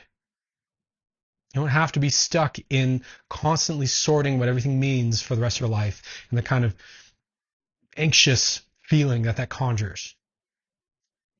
You can just be present, here now, as it is. No resistance to just what's showing up.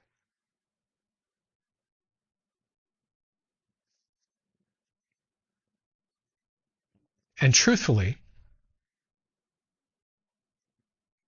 okay, the distinction I had on the page here in front of me is that letting go of meaning can really set you free. And I think that's very true. You can let go of meaning making and be in the present moment more. And that's going to make you feel alive. It's going to make you feel in a flow state and engaged. It's going to make you feel connected. But the truth is also, excuse me, that there are times where meaning making is valuable and good and important. And I would say the bigger holism there is to have the capacity to go into meaning making, try to do it skillfully, also hold it loosely and recognize that it's just a meaning, and also be able to step outside of meaning making altogether and be present and not worried about what things mean. And that's the bigger win, to have that full range of flexibility.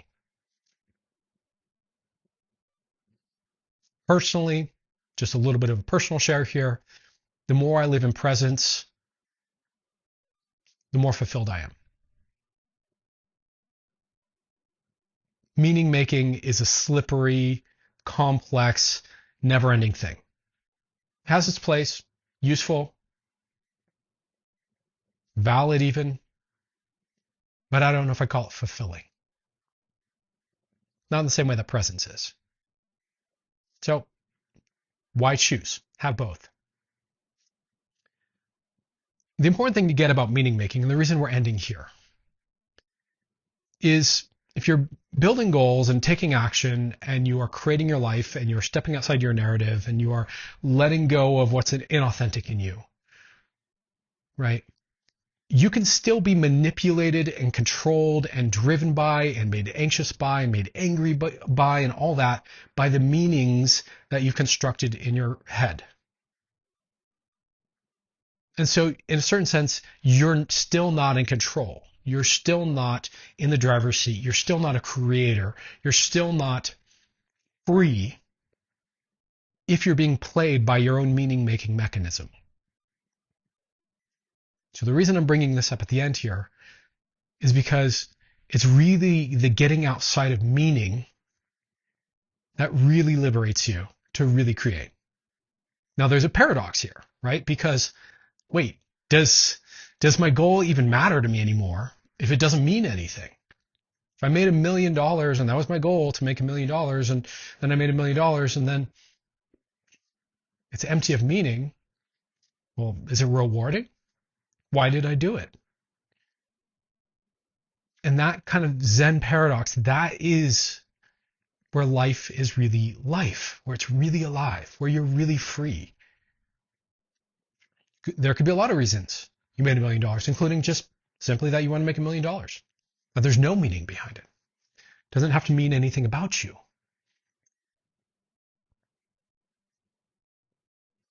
See what I'm saying?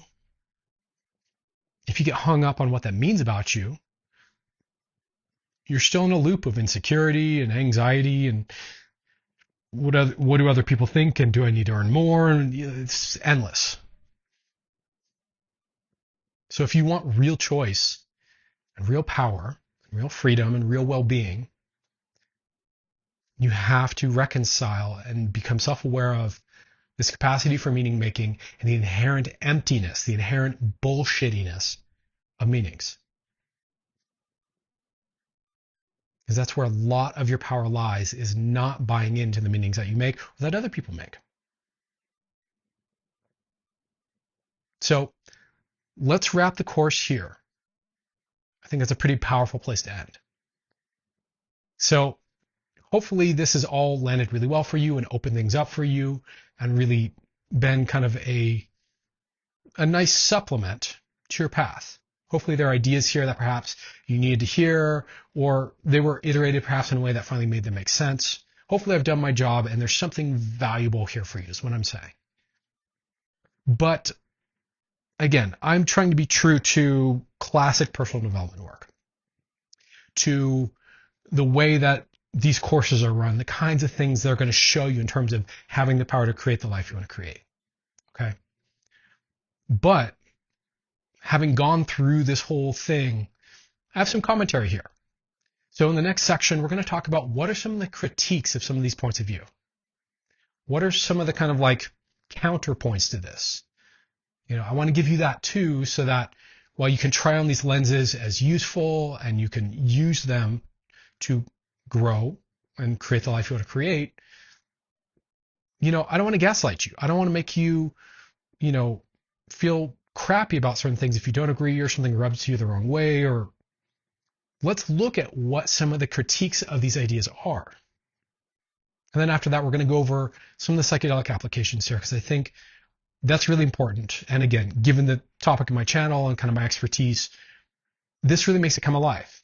Again, this whole area of psychedelics and personal development work, no one's talking about it. This is an intersection no one's really touching that much.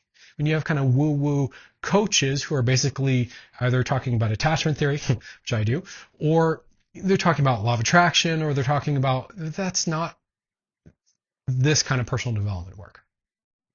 So we'll talk about how psychedelics fit with this kind of classic personal development work, because I think it's actually a very potent combination. Okay, so all that being said, I hope you've enjoyed this. Thank you for watching. And let's talk a little bit about some of the critiques here.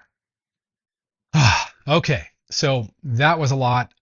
It's been a pleasure to articulate all this for you. It's been a while since I've really dove deep with personal development work. So again, I hope you're enjoying this. I hope you're getting something out of this. But I want to just, again, share a few of my observations of some of the ways that these ideas, there may be gaps, there may be holes. One of the things I want you to really get as you're engaging anything I teach you or anything anyone else teaches you, whether we're talking self-help or spiritual awakening or psychology and healing and therapy and whatever, science, even scientific concepts. One thing I want you to get is that all of these are built on models of understanding, conceptual frameworks, right? A model, but models are not reality. All models eventually fail and break down. This is kind of a truism. Okay. So there's no perfect model of reality and human experience and whatever out there. Okay. No perfect model of therapy, no perfect model of spiritual awakening and spiritual truth and spirituality. All models are models, and models have limitations. Models have distortions. Models have places where they fail. Models have places where there are exceptions to the rule and it just doesn't fucking work. And that doesn't mean that the model has no use. Model can solve a lot of use and not be perfect. Okay.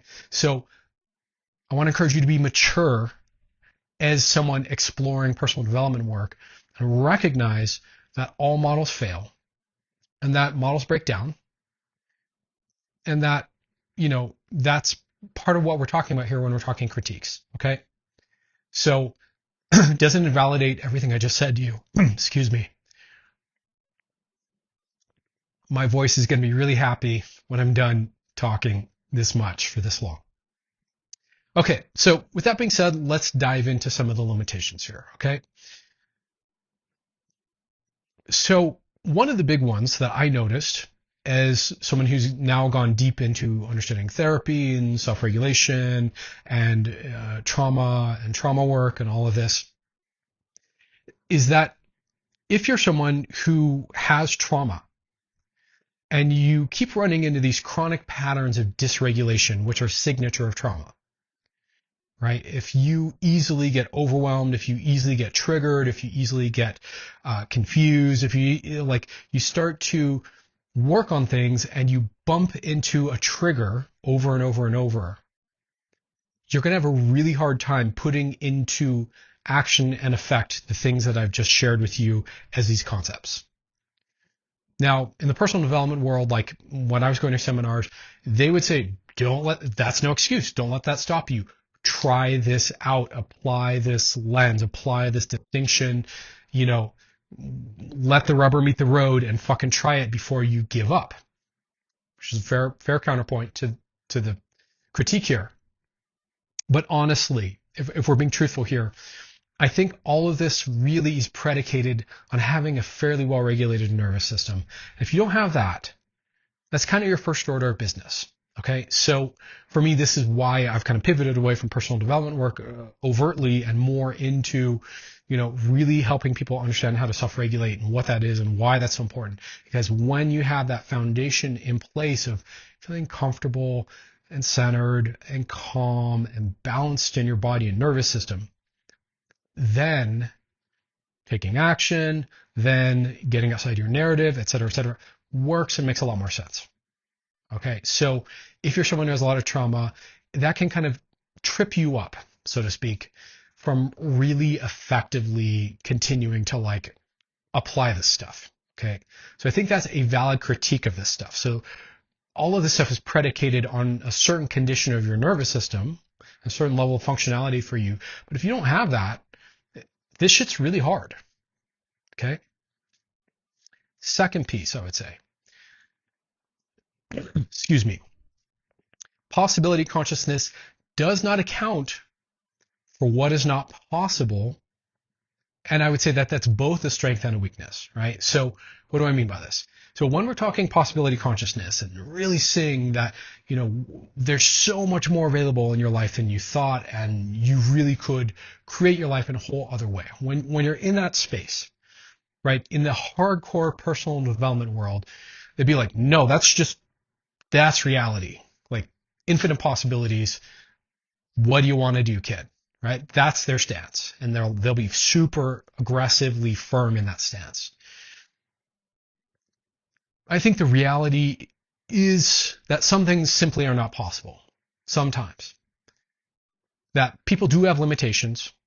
That reality does have limitations. That there are boundaries and barriers sometimes. That, some things are not as possible for certain people as they are for others. Because different people have different levels of capacities. And while I think they make a good point that if you hold possibility consciousness, you have no idea how far you can actually take that. I think the simultaneous truth that we don't want to overly buy into limitation and let that sour our perception of exploring what's possible for us. But the truth is, there are boundaries, and reality has finite parameters to it, right? There are limits. There are boundaries. And that's not bullshit.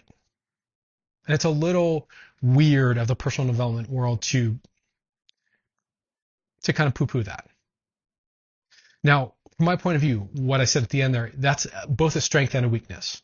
Right? So in a certain sense, I think that's a weakness to be like, there are no boundaries, possibility consciousness, take it as far as you can go. Well, in a certain sense, that's a weakness because that doesn't comport with reality. But at the same time, it's also strength because if you're delusional about possibilities for yourself, there's shit you can achieve that's mind-blowing. That if you're quick to buy into your limitations, you're never going to achieve. And I think that's kind of their point, right? I respect the heck out of these coaches who are super firm in their stance around possibility consciousness because, you can get some wildly incredible results if you're in that mindset. If you're persistent, if you hold possibility consciousness and persistence together, you're just like, no, I know that's possible. I don't know how, but I'll figure it out. And then you keep frickin' trying, you will blow your own mind with what you can achieve. But also there are real limitations. What they are, that's the question. But anyways, another critique here.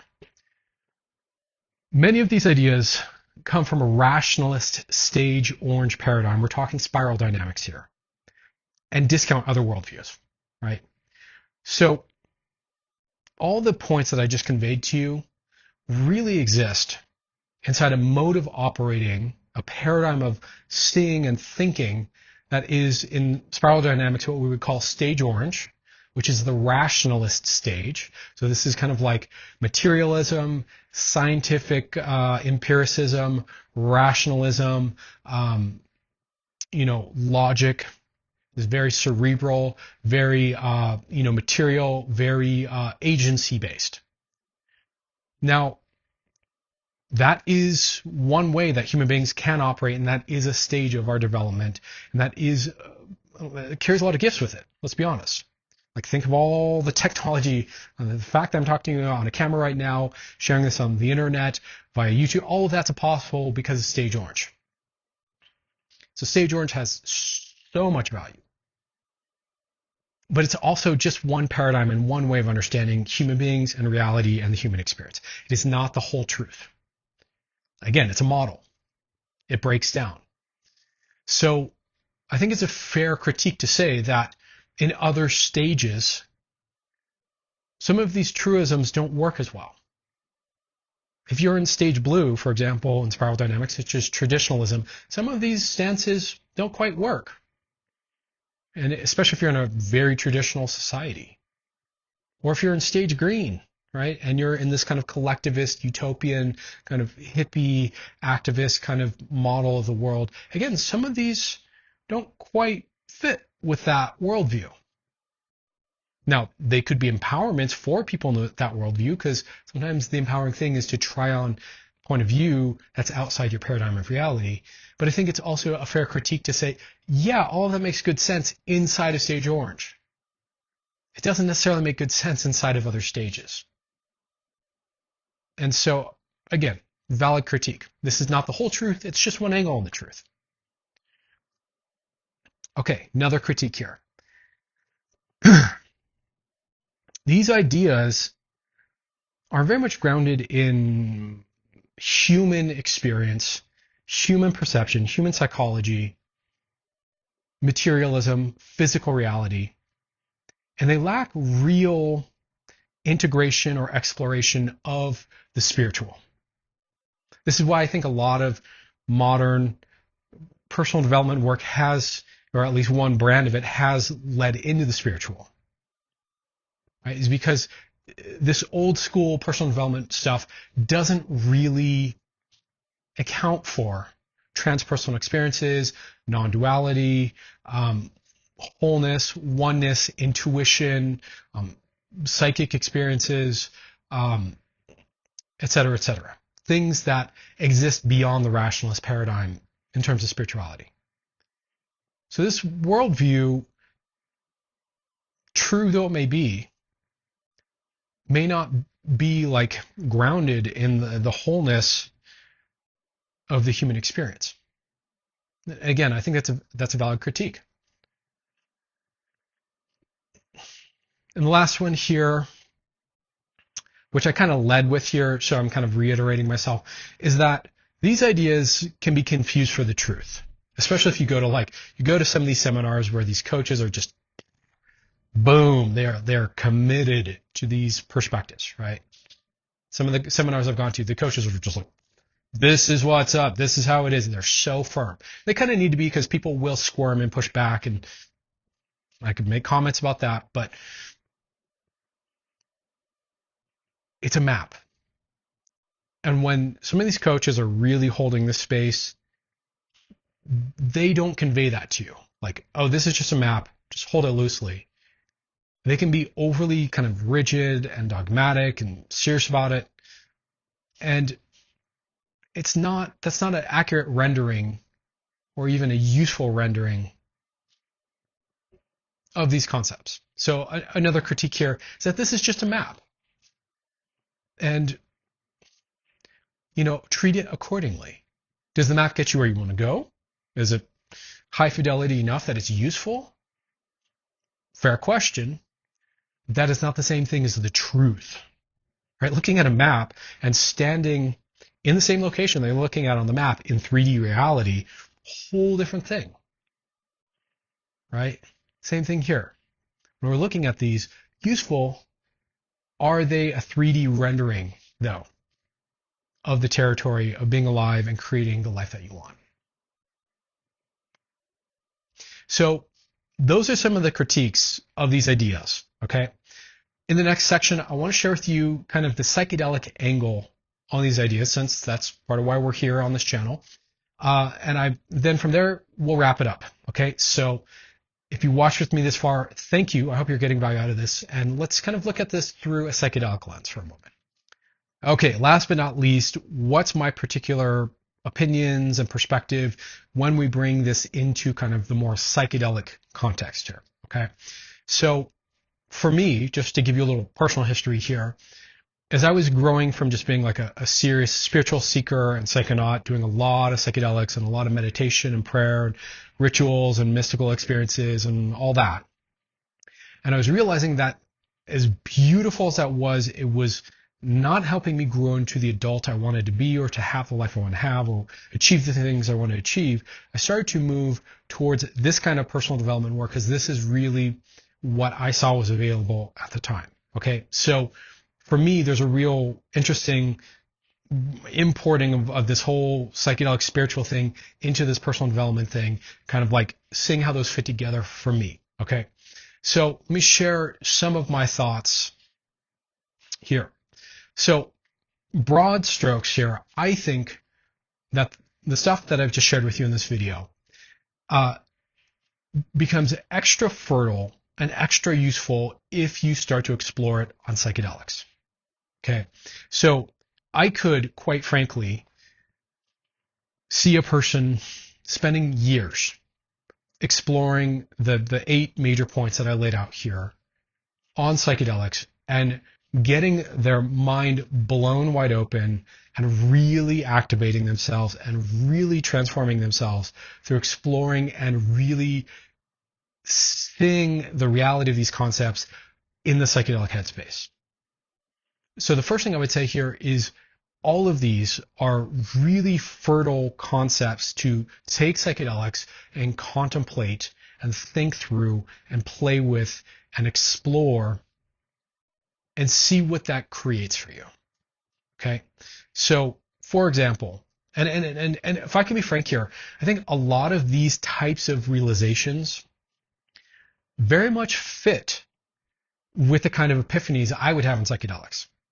So before I even encountered any of these concepts here, I was having similar ideas just through self-reflection on psychedelics. Okay, so for example, the idea that you are not your narrative, right? If you sit with that on psychedelics, it becomes really clear and really obvious, and that's actually a very powerful, liberating thing to start to like take in. When you start to realize that who you are as a being is so much deeper and more well-rounded and much more complex than this narrative you've created about yourself. On psychedelics, you can get the distance to really see that narrative and go, wow, holy shit, yeah, I have been living through a narrative. Wow, that narrative is really skewing the way I feel about things, and it doesn't have to be this way. And whoa, holy moly, narratives, that's wild. The narratives and ego, like, it gets so clear. Same thing with possibility consciousness. I think possibility consciousness is one of the classic epiphanies on psychedelics. It's like one of those moments where if you do psychedelics enough, you'll have a moment of like, whoa, wow, there's infinity and I'm in a body and this earth is full of possibilities and life has so many different ways it can go, and it like clicks. And it will blow your frickin' mind. Possibility consciousness is such a deep, hopeful, beautiful, profound thing. And I think psychedelics really reveal that. States and state shift. I think psychedelics teach this pretty inherently, pretty automatically by the kind of default of taking a substance that alters your consciousness, right? I think that's pretty self-evident. But also, when you're on psychedelics, you move through all kinds of different states. Right? You have state shifts. You feel yourself, I don't know about you, everyone's different. I have moments where I feel superhuman on psychedelics, or where I have tons of energy, or tons of motivation, or tons of enthusiasm, or where I'm super zen and chill and just present and detached, or et cetera, et cetera, et cetera. There's all kinds of different ways, these profound, robust states. And psychedelics are great teachers of states, right? Of what states you're capable of feeling, what that state really is. They can really like amplify states, right? And they can pull you out of the funk of any kind of default programmed, crappy, low level, low functioning state that might be kind of the place you reside a lot of the time, right? This is part of why people love psychedelics, is because suddenly you feel full of life, full of joy, full of energy, full of whatever, right? Can also go the other way, obviously, with psychedelics too. They can teach you a lot about negative states. But the point is, they show you that states are real and that states can change and shift. And I think that's super useful. Deconditioning. So I've said this in other videos, but just to kind of reiterate this, I think this is, for a lot of people, the first part of the awakening process that happens if you start using psychedelics as a tool and as a path. What will often happen first is we will start to reflect on a lot of the kind of things that have been programmed into us by our social conditioning and our upbringing. And we'll start to think about that and go, do I agree with that? Is that true? Is that real? Maybe we'll come up with some sort of weird convoluted theory about it, or a way we disagree about it, or whatever. Like, you see kind of trippers come up with these cockamamie theories, and that's a lot of what that is they're going through the process of deconditioning. So to me, that's a real natural fit. Starting to explore and let go of what's not yours, starting to really own what is authentically yours.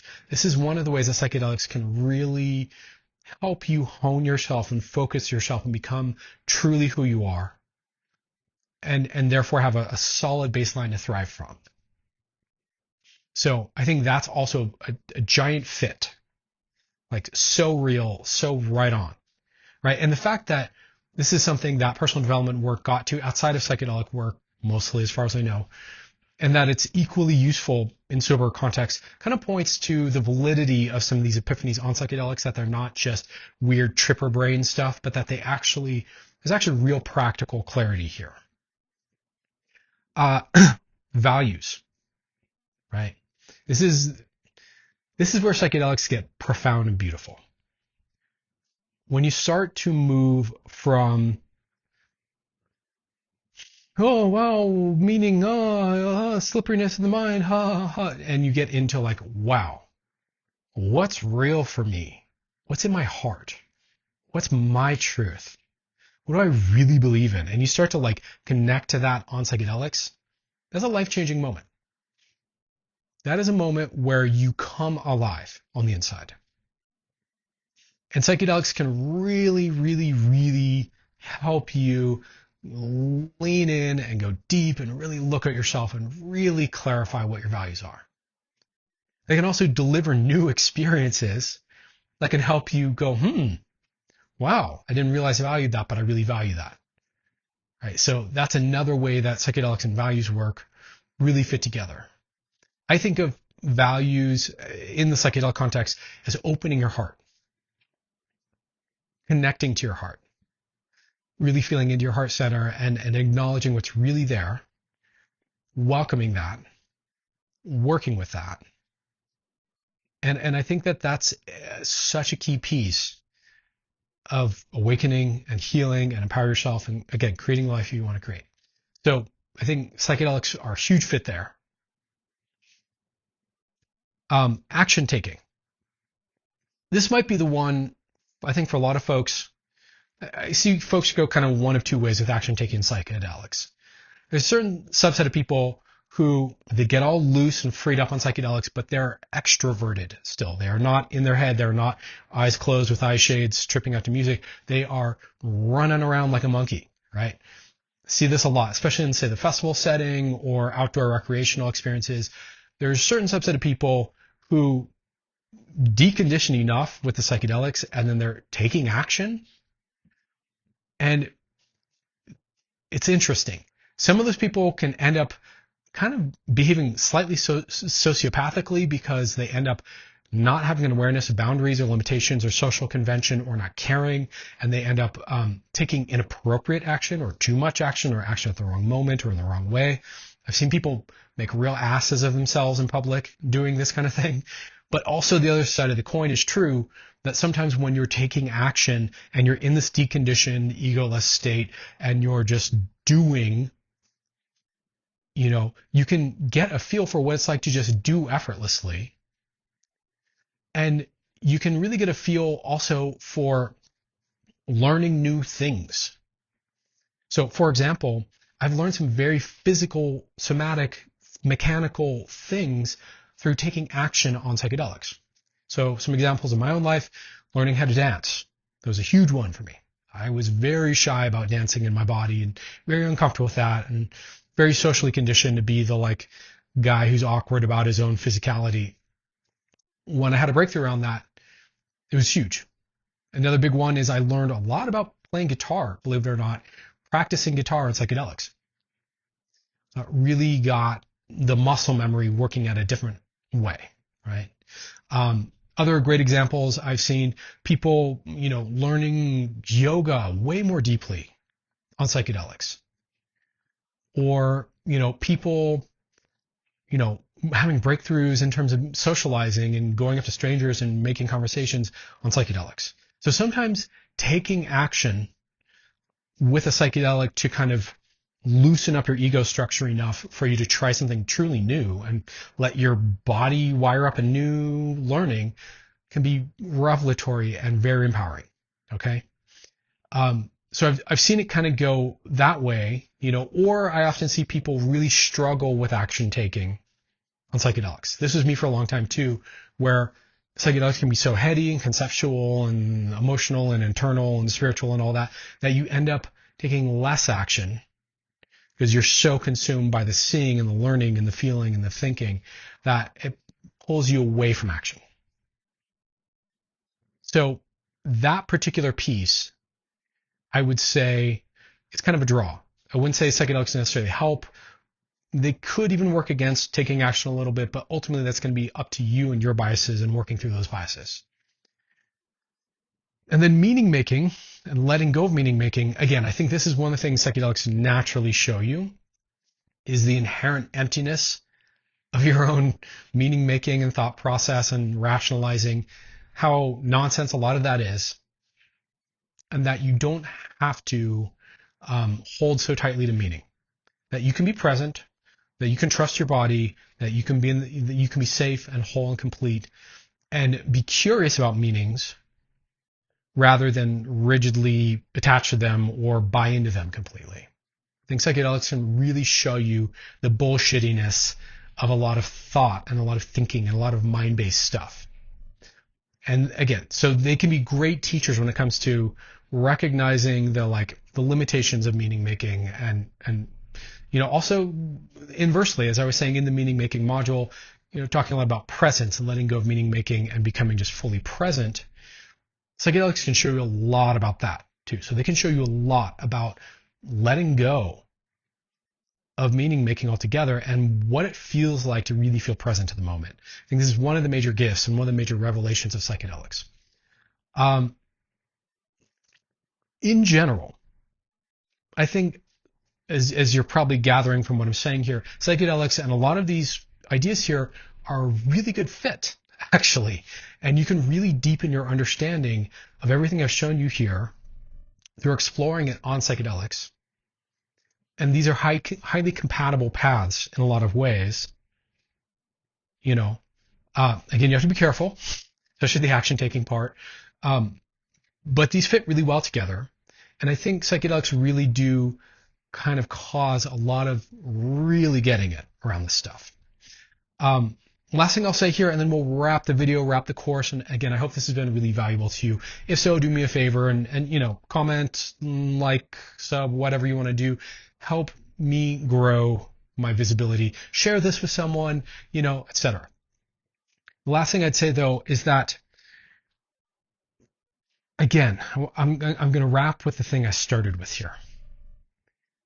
It's one thing to understand these concepts that I've laid out here for you at a cognitive conceptual level as just brain fodder. That's not where the change happens. That's not where the magic is. That's not where the holy shit aha epiphany is.